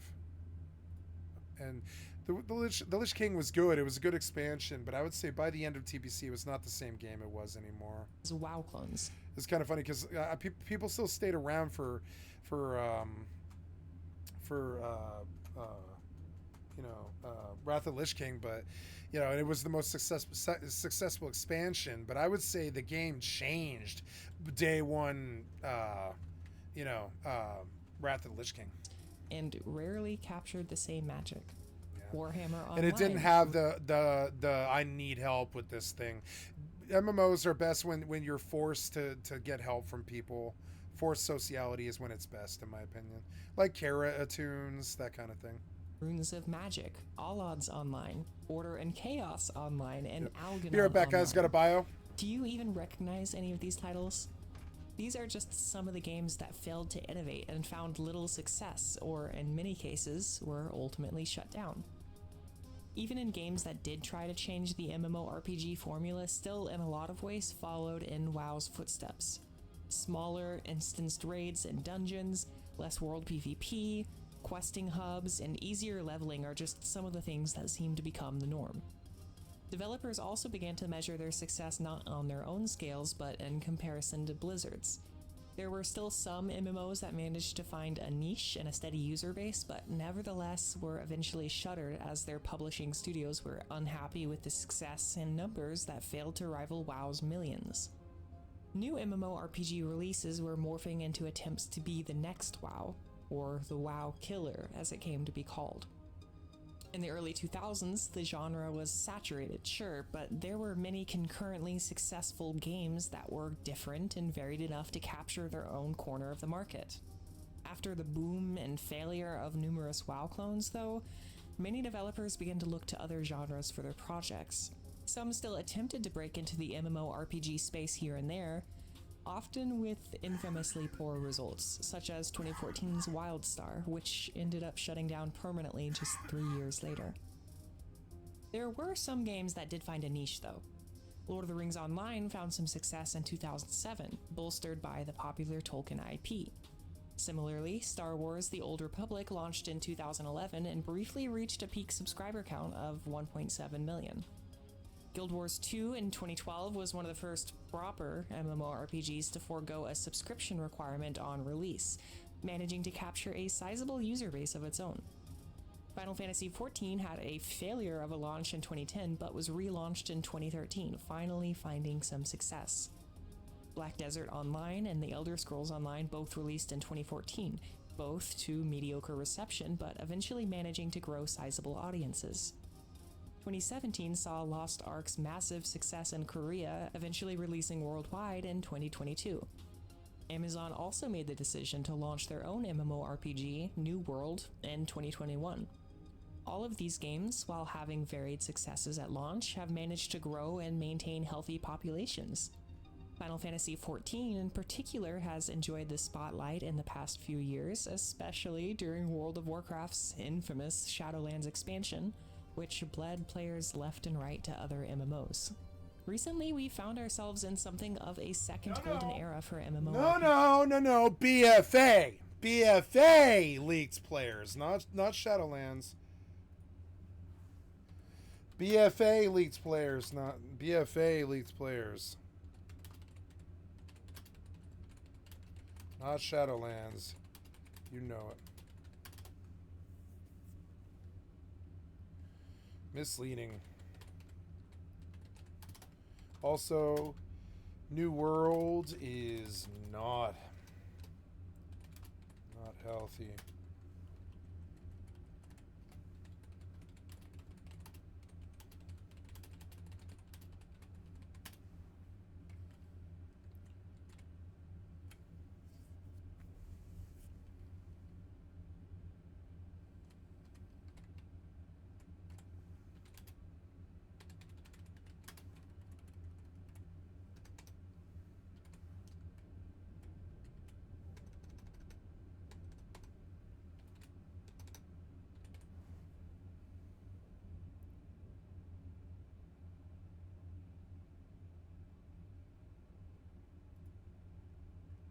RPGs.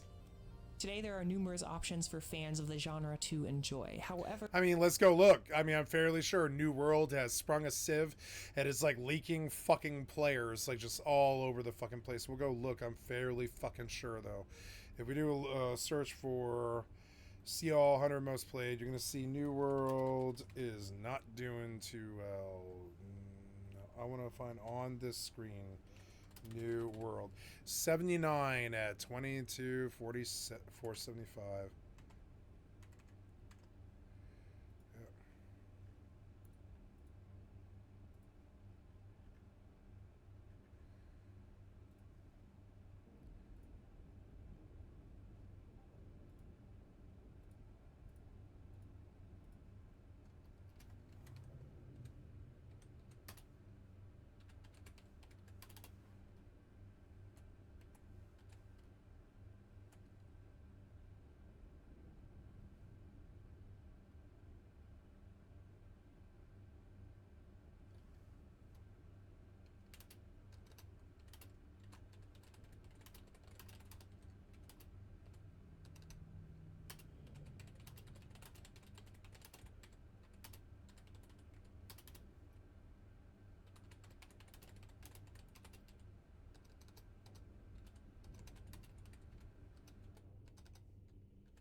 at the same time, it's common to hear players bemoaning many of the features that modern MMOs bring to the table. Things that World of Warcraft... I have to buy Enshrouded, which sucks. I have to buy Enshrouded. I'm glad I saved the money. I bought Streets of Rogue 2 days ago, and I was like, wait, I don't think I can keep this game. I need the money for something else, and I couldn't remember what it is, and it's Enshrouded. Gotta go take a look at Enshrouded here. I will buy Streets of Rogue 2. I'll definitely buy Streets of Rogue 2, I'll tell you that. Probably for full price, too. We're looking for... what are we looking for? We're looking for... Oh, yep. Enshrouded. Yep. This going to be at least $30 to $50, something like that. I don't know what they'll charge for this. Jan 24th. 13 days. I am hyped. I am ready. Oh, yeah. I wonder what else they did.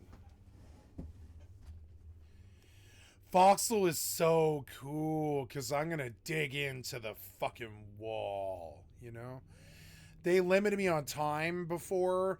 They're not going to limit me on time anymore. I'm going to dig into the fucking wall. I'm going to make a fucking mountain kingdom.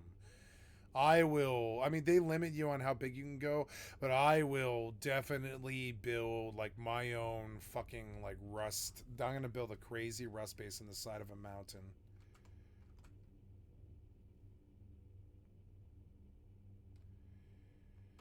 Yep, it was good. Begin to popularize in the past 15 years can still be found everywhere. While MMORPGs are infamously still massive time sinks, the difficulty and struggle that was present in older games is harder to find nowadays, with many players, myself included, lamenting this fact. Many MMOs have found themselves shifting to a free-to-play model instead of requiring a monthly subscription in an effort to find a wider reach as well, leading to numerous, if not all, modern MMOs offering microtransactions and in-game purchases that many consider to diminish the experiences of these kinds of games. I think it would be remiss to neglect to mention how modern internet culture has affected the genre as well. Early MMORPGs found success partially because it was just an easy way to connect and socialize with other people. With the advent of social media and just more widespread connectivity in general everywhere, the social aspects of MMOs have diminished.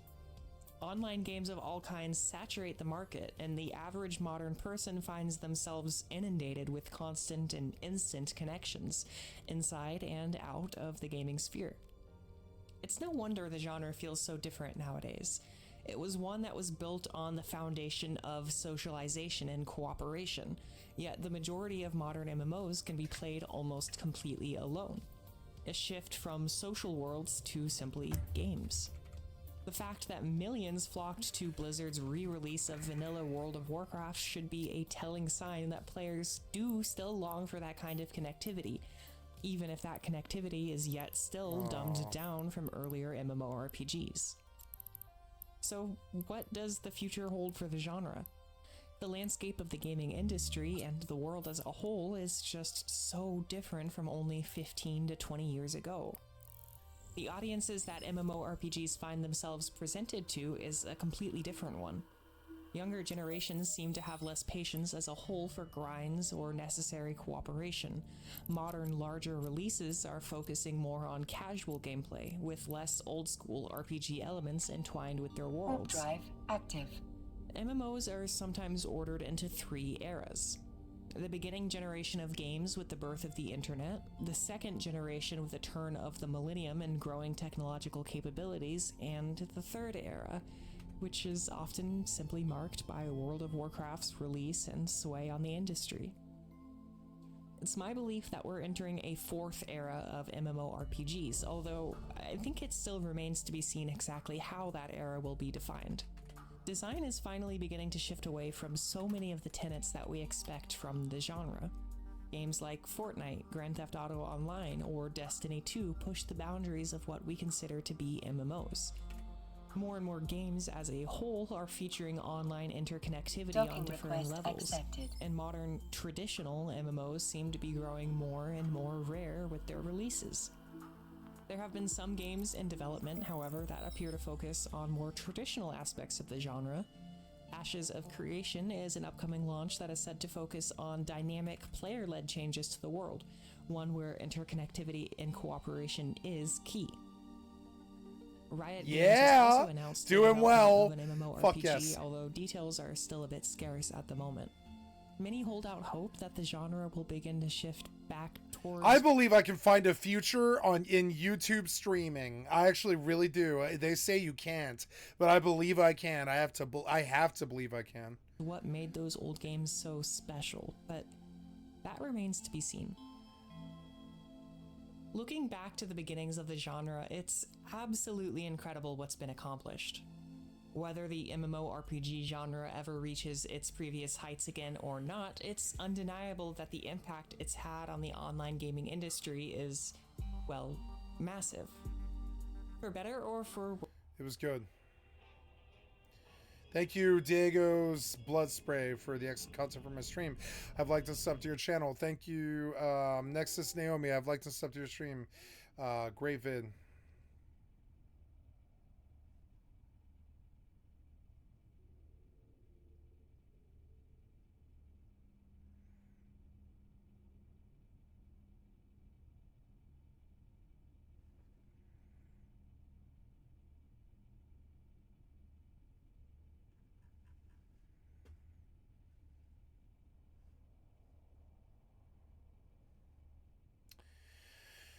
Yep, and there we go.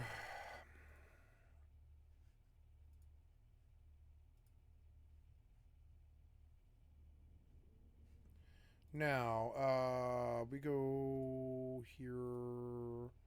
We close this in this, and we come to here, and we say, I want to do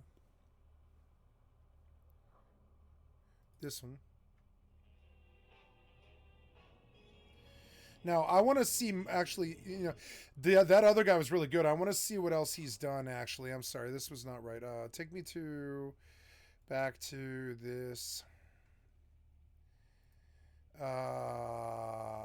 Looking for history of Fallout.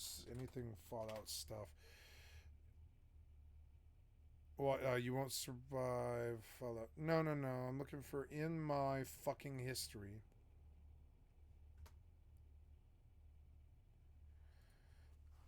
I'm looking for Fallout stuff. Yep.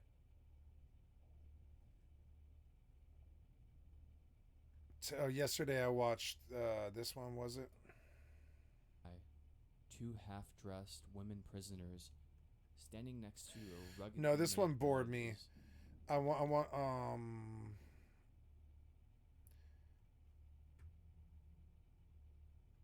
now that seems weird. I guess I should just look at my history then. I watched one that was really good. What was it? It was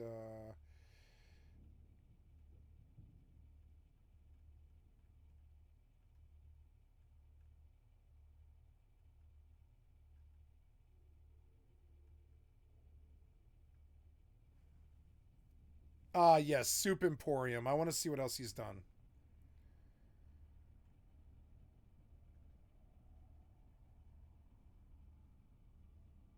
Oh, Sarah Marshall, yeah.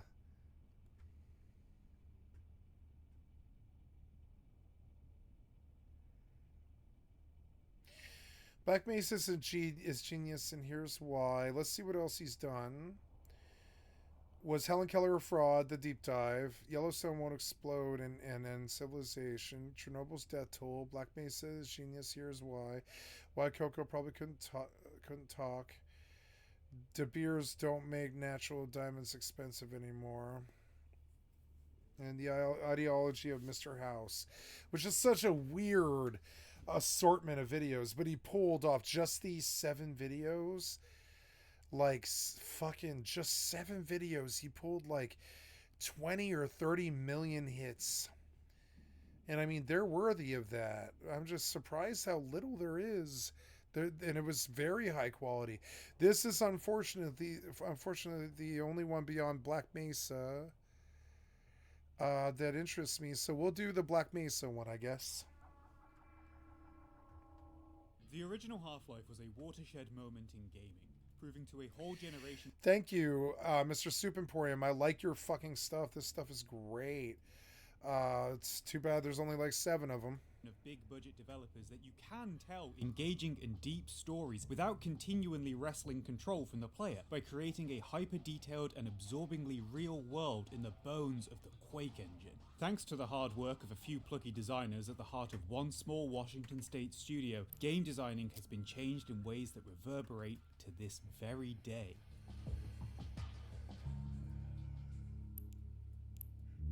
Or at least that's what I've read. I don't know. I never played Half-Life. Look, I was a tiny little baby man when Half-Life came out. Oh, my entry point into the series was Half-Life 2 on the Orange Box, and every time I've tried to play Half-Life... At least you played Orange Box, you know? Some people probably haven't, you know? At least you've done that. Orange Box is a great play all the way through. I should beat Orange Box on my stream, but I've never done it. Do the whole Half-Life thing from... Because I bought the Orange Box. I have... It's a whole series. We could do Half-Life 1 into Blue Shift, into Opposing Force, into Half-Life 2, Episode 1, Episode 2, Lost Coast, and then finish up with Portal 1. I'm sorry, well, really, Left 4 Dead 1, Left 4 Dead 2, Portal 1, Portal 2. And then some people would say do a TF2 crash, but I don't think so. Or Team Fortress Classic, but I don't think so. That doesn't really fit me. I'm looking for... wonder what kind of update's coming to New World. Oh yeah, there's an... Elden Ring didn't get this DLC, did it? No DLC. But... yeah...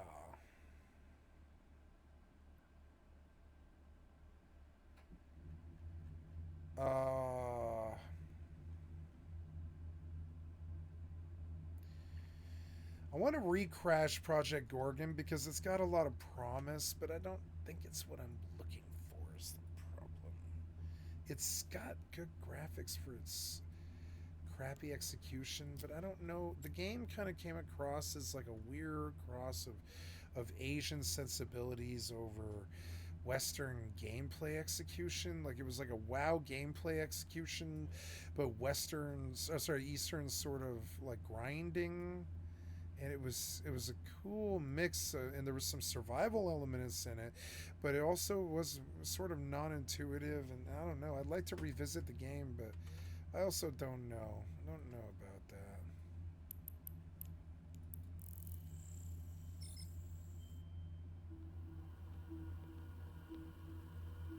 Dynamite! Explosive! The graphics back. That's a lot of content, you know, like to do all of them in a row would be a lot of content. But I mean, yeah, but it's not like I'm wanting for content. I have done Half-Life 2 on my stream quite a bit, I think, actually. Yeah, like 4 hours or something like that. I have beaten Half-Life 2. I don't know why I don't have these achievements. It's fucking weird. Oh, because the Half-Life 2 that I beat was on a different Steam account. I forgot about that. Yeah. I bought the Half-Life 2 that I bought. I had a different Steam account that we played for a game called Sven Co-op, which is Half-Life 1 but co-op. And yeah, and I had a different account for that one, and that's the one I bought Half-Life 2 on. And that's where all my achievements are. I didn't realize that. I know Half-Life 2 very, very well. I've beaten it many, many, many times.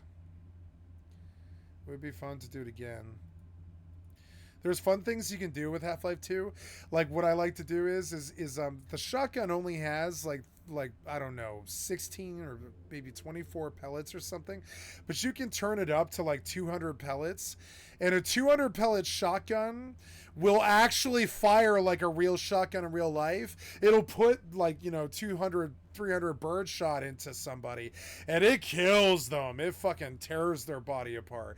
And it's the only accurate shotgun I've ever seen in a game is the Half-Life 2 shotgun with its bullets turned up. You know, its amount of its little flax. Sounds me right. Little pellets. You can turn the pellets up in the shotgun, which is so cool. And I turned up for a playthrough one time, I turned up the shotgun pellets to like 150, and it actually is so fun. It's actually so fucking fun. Hey, I'm not the only one playing EVE Online. Right on. It's good to see Mine1 doing EVE Online. Fuck yeah, dude. I didn't know. I mean, I knew he played EVE Online, but he's a very famous streamer. Paid off. I get terrible simulation sickness and I have to stop or I'll vomit. Old games are a lot less forgiving when they move from isometric to first person. I believed everyone when they said that Half-Life was one of the best games ever made, but it just sits there in my Steam library. Unplayed. Unloved. Know the feel, man. Apparently, the developers at Crowbar Collective felt the same way. After Half-Life Source release with the exact same graphical look as Half-Life Not Source, except with wobblier water, one dev said to the other, hey, wouldn't it be cool if we rebuilt the entire Half-Life game in the Source engine the way Valve should have done? Well, 15 years later, they did. And what a result they achieved. Good morning. Yeah, Mesa is great. For the Black Mesa Transit System. Now arriving at Sector C. It'd be fun to revisit that. I've been following this mod turned remake since the teaser for it dropped in 2008. I remember playing the free version. I'm following Black Mesa. I beat it twice. Great game. I stole Black Mesa. Maybe I should buy it. I think I had a trouble paying for it. I was like, motherfucker, I own Half-Life 2. See, like now Black Mesa's on Steam as it should be. Mesa. Yeah, it's $20, but motherfucker, I own this. I bought this. Why is this $20? I really struggle with buying this because I'm like, yeah, it's worth it, but man, I already own this. I bought this. It's a mod. It's really hard for me to pay money for a mod. I stole Black Mesa and I beat it twice, and then I was like, until they make this game free, I'm not playing it again. Black Mesa way back in 2012. The look, the feel, the narrative, yeah, the it was pacing, so good. Music, all of it coming together in just one big melting pot of amazing. Yeah, but I could turn up the pellets in this too. I could turn up the pellets in the shotgun, and I could increase the fire speed on the machine guns. Like, one of the cool things I can do, if you notice, is look at the fire rate on my Fallout 4 gun. Like, I'm going to load Fallout 4 just right quick for just 10 seconds here so I can show you the fire rate on my machine gun. Because it's like the fire rate of a real gun. It's the only time I've ever heard a gun fire at the actual rate that in a machine... Okay, a machine gun in a video game is so slow. It's so slow compared to real life. In most games, the machine guns in video games, they fire off like some kind of fucking rubber band gun. They're so slow. So if you turn up the speed on Fallout 4, you can hear a mag fire in 1.5 seconds, which is about how long it takes a mag to fire for most weapons. Like, you ever like heard a guy shoot a fucking an MP5 or a M16 in real life? It's like about 1 second to 2.5 seconds before that mag's empty. It's like... It's like that. It's like maybe a second, you know, it's like... It's gone like that. It's like that fast. It's real machine guns. Guns in video games are not like that. They are not like that. You know. So I love Fallout 4 just real quick. Damn, I got a 20-hour playthrough on this save already. I love this game. Maybe I should just play this game. I guess I seem to have kind of come into Fallout 4. I can't believe I'm level 24 already. I started this like what 5 weeks ago or something. Yeah, oh yeah, I love this version of Fallout 4. I can't wait till they remaster it for free. It's gonna be so badass. Yeah. Alright, poop out some drones and we'll go mining.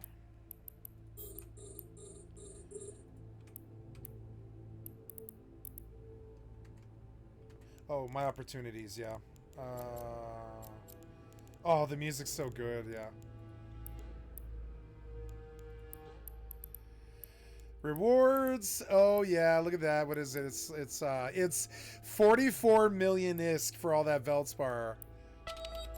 Oh yeah, 371, not bad. I mean, I blew $1 billion. Like, man, I've been spending some money on EVE, I gotta say, and I have not been buying it either. I mean, I did buy some Plex, but only 250. It wasn't much. It was like half of a sub worth. I spent like 12 bucks on Plex, I think. And yeah, look at all these transactions and shit. I've only been getting money. I've only been getting money for, like, you know, I spent 10 million on a boost the other day, but yeah, I've been mostly only getting money and stuff. But a couple of days ago, I blew like, I don't know, what was it, 750 mil or something? Yep, 700 mil. I blew it on a secondary AUG set for my second account.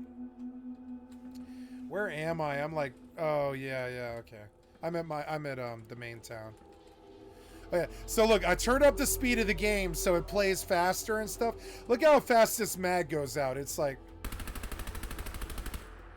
now if you notice, that's 50 rounds and it goes in a second. This is how real life is too. They do not do machine guns right in games. Listen. That's how a machine gun sounds too.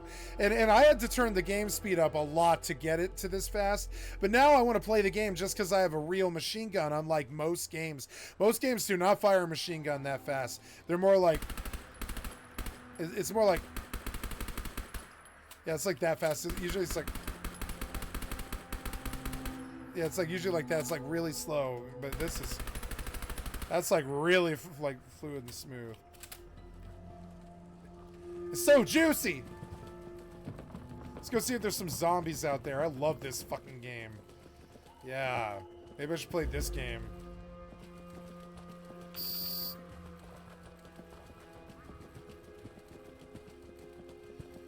All the stupid ass running is like way easier. I mean, I could just fast travel. Yeah. Actually, I suppose I should just fast travel. Yeah. Where's the next goal or whatever? Let's find out. Go to the Lost Patrol. Investigate the National Guard training yard. That is. Oh, I cleared it, but it doesn't say. But it doesn't say I have completion. Investigate the National Guard training yard. Okay, so take me there. Take me there. Yes.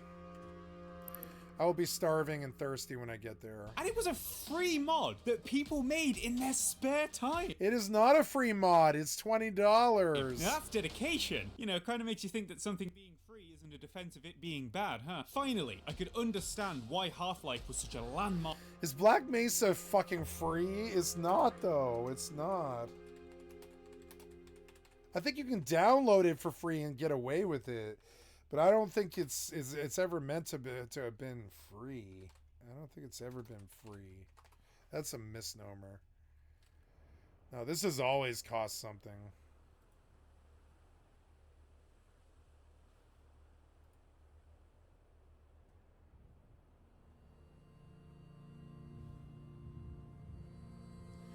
Oh, they're doing Blue Shift too.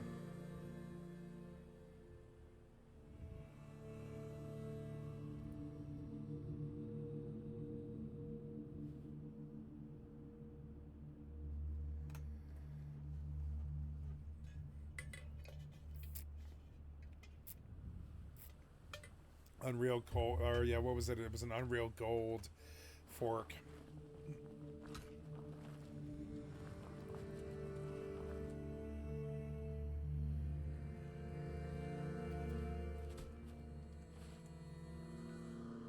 You say I cleared this.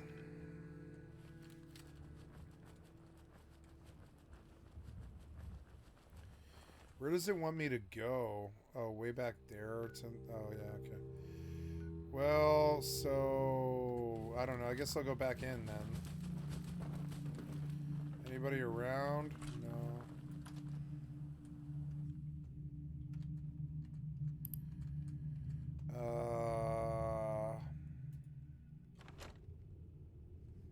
Damn it. What happened here? I'll do this stupid Fallout stuff. I cleared this place, didn't I? I think I did.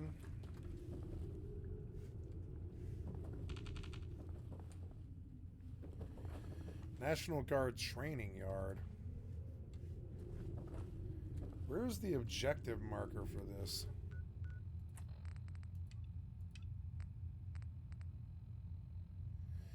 Follow the radio distress signal.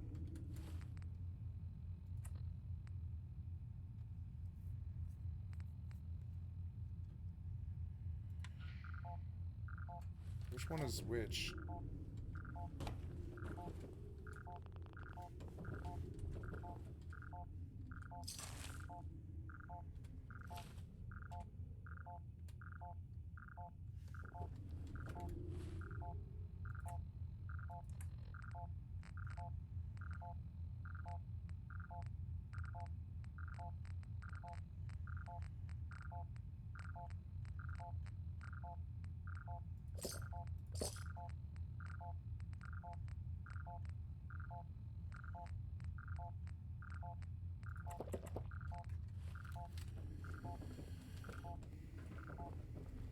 Oh, I should have done Brahma milk, damn it. Okay, I need a right away.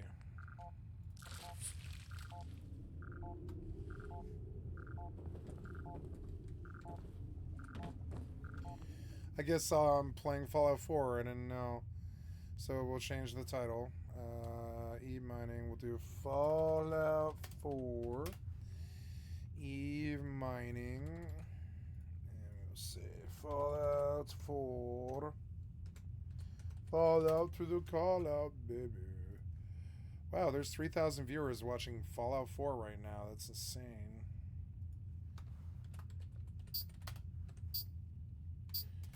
Okay, save and done. And oh no, I'm in the wrong title. No, I'm not. No, I'm good. And there we go. Oh. Gotta make sure, oh, yep, that kind of screwed up there. That shouldn't have been like that. And we come here and we mute. Okay. And then we see, not theater mode, but mini player. And then, yeah, we are good. And then we will see.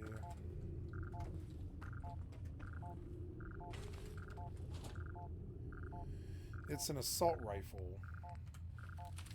Aren't those good?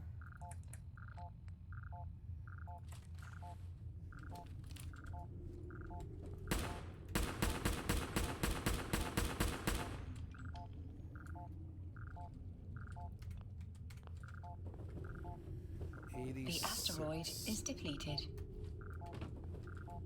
The asteroid is depleted.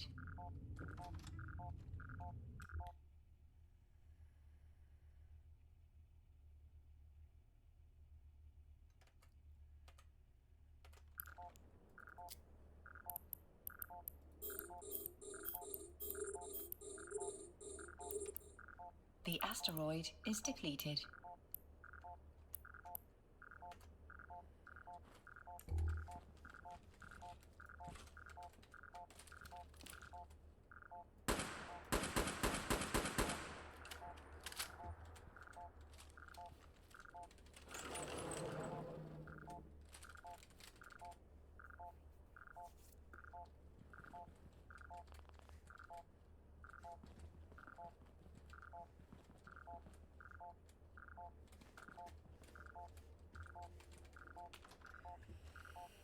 Damn it. I don't know where you want me to go.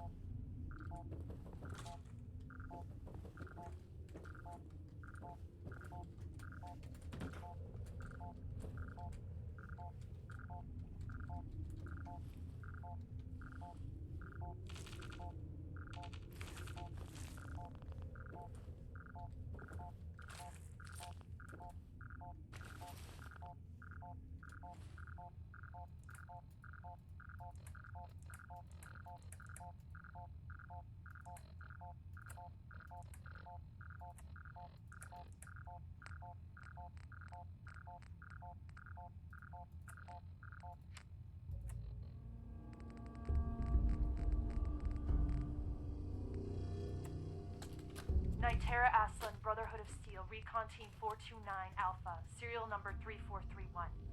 It's been 3 hours since I set my distress pulsar. There's been no word from the Paladin or Ferris. Their objective was a satellite array on the coast. They may be out of range.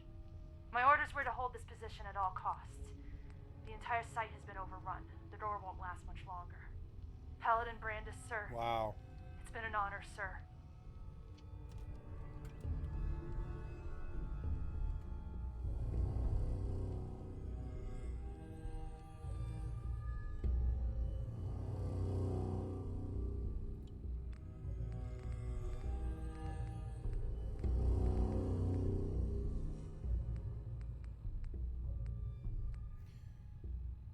Oh, wow. I got an explosive lever action rifle.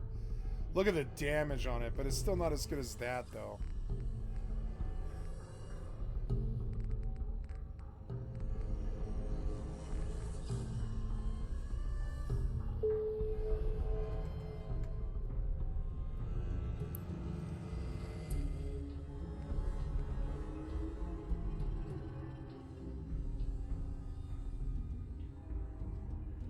That's cool. Probably take this,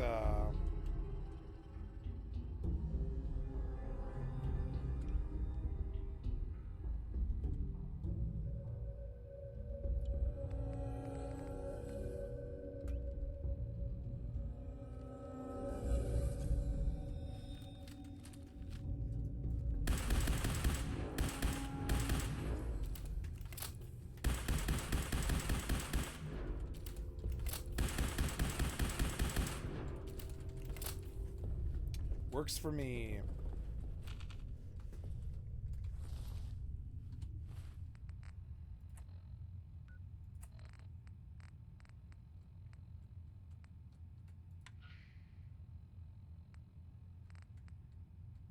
Any Minutemen in the area. There's a settlement that's been... Hey everybody, did the news get...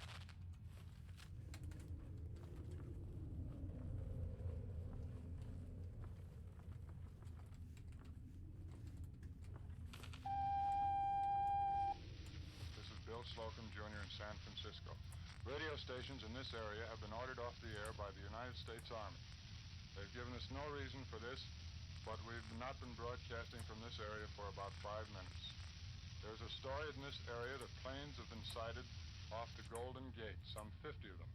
However, the Presidio, the fort in this town, which is responsible for all the soldiers who are sent to the Far East, as well as a job of guarding San Francisco's in complete blackout. Daly City, a town 10 miles south of San Francisco, is also blacked out. The ferry building siren has just gone off. It blew for about 1 minute and then stopped. This siren is a warning to all the people in this area in the Red Cross or who are veterans of foreign wars to report to previously appointed stations for any possible emergency. There's no further news here in San Francisco. The town itself is very quiet. There is no panic of any sort. However, we have been unable to find out anything from the United States Army to indicate that there are planes over the city of San Francisco. And now, for Orson Welles, we take you to Hollywood.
Med-X, Rad-X, and healing powder. Yeah, Orson Welles.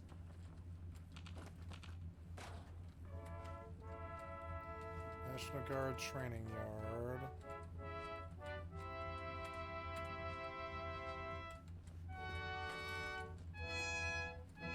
Oh, it's daytime now, 7 a.m. The makers of Campbell Soups present The Campbell Playhouse. Orson Welles, producer.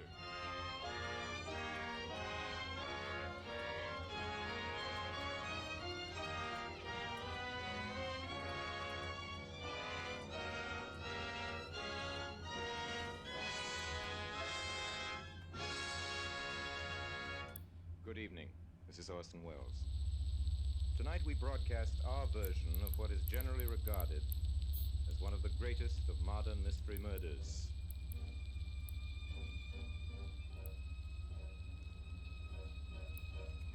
In some peculiar fashion, it seems to have become necessary to defend the murder mystery as a form of entertainment. The asteroid Heavy is artillery is depleted. brought up in its behalf. President Wilson, it is proclaimed loudly, could not go to sleep, or could go to sleep, one does not remember the point exactly, until a certain number of conflicting clues had managed to efface the day's confusion from his mind. Other great authorities are regularly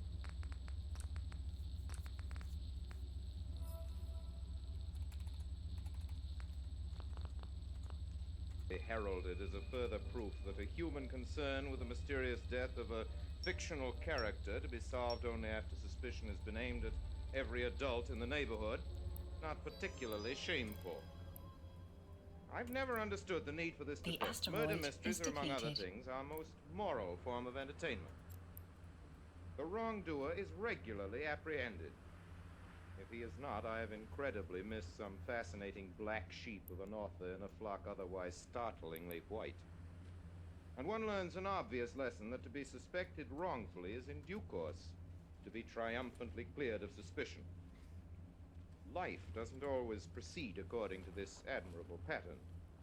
The apologists would do better to defend life, I sometimes think. To help us solve the mystery of the murder of Roger Ackroyd here tonight, we're fortunate in having a very powerful ally. The most distinguished lady and one of your favorite actresses.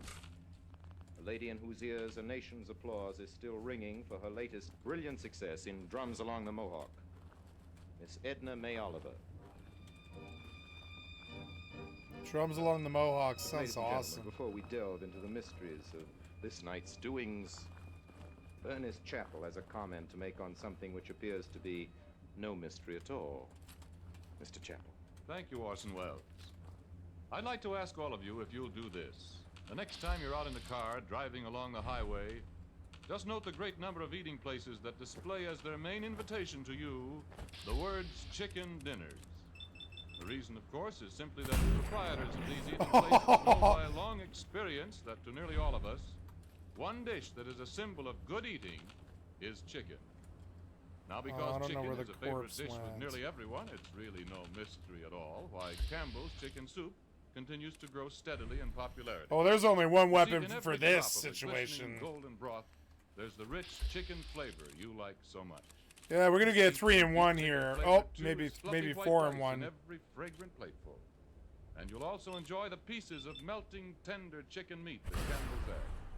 Yes, here's chicken soup, deep and this game is full so and rich, good. And you'll appreciate that from your You've already enjoyed this old-fashioned chicken soup as Campbell's make it. Won't you remember? Well, how convenient! How convenient! I love it. Thank you. So at dinner tomorrow night. Because I promise you, just as sure as you like chicken, you'll like Campbell's chicken soup. And now our Campbell Playhouse presentation of the murder of Roger Ackroyd with our guest of the evening, Edna May Oliver. And ladies and gentlemen, before we begin, I think you'd like to know that we have with us in the studio tonight as a surprise visitor, none other than the celebrated Belgian detective, Mr. Hercule Poirot. Ladies and gentlemen, is this the microphone? I bid you good evening. If we had time, which we have not, ladies and gentlemen, I'm sure nothing would please us more than to hear from Mr. Poirot, unfortunately. Why unfortunately, when we have here a microphone? But Mr. Poirot, you don't understand. I understand only that since my arrival in your country some weeks ago, I observed that there is circulated an impression of my person, which I must now... Cannot move. Can't move. I need you trust that the to... embarrassment of my presence here tonight in Mr. Wells' studio would ensure from him an honest and lifelike portrait. It has been said that I am a little man. Regard for yourself, this is not so. I have 5 feet 2 inches. I missed high. him. My head is egg-shaped, and I carry it perhaps a little to one side, the left, but my eyes shine green when I am excited. Beyond this, my mustache are the largest in Europe, and my force is in my brain and not in my feet. If these things are made clear in Mr. Wells' little tribute to Hercule Poirot, I will be satisfied. The results of my little gray cells will speak for themselves. If you will show me where I will sit, please. This is Monsieur Poirot. How do you do? Miss Oliver, you have often wanted to meet me, I am sure. I compliment you. Please, Mr. Poirot. Ladies and gentlemen, our Campbell Playhouse presentation of the murder of Roger Ackroyd.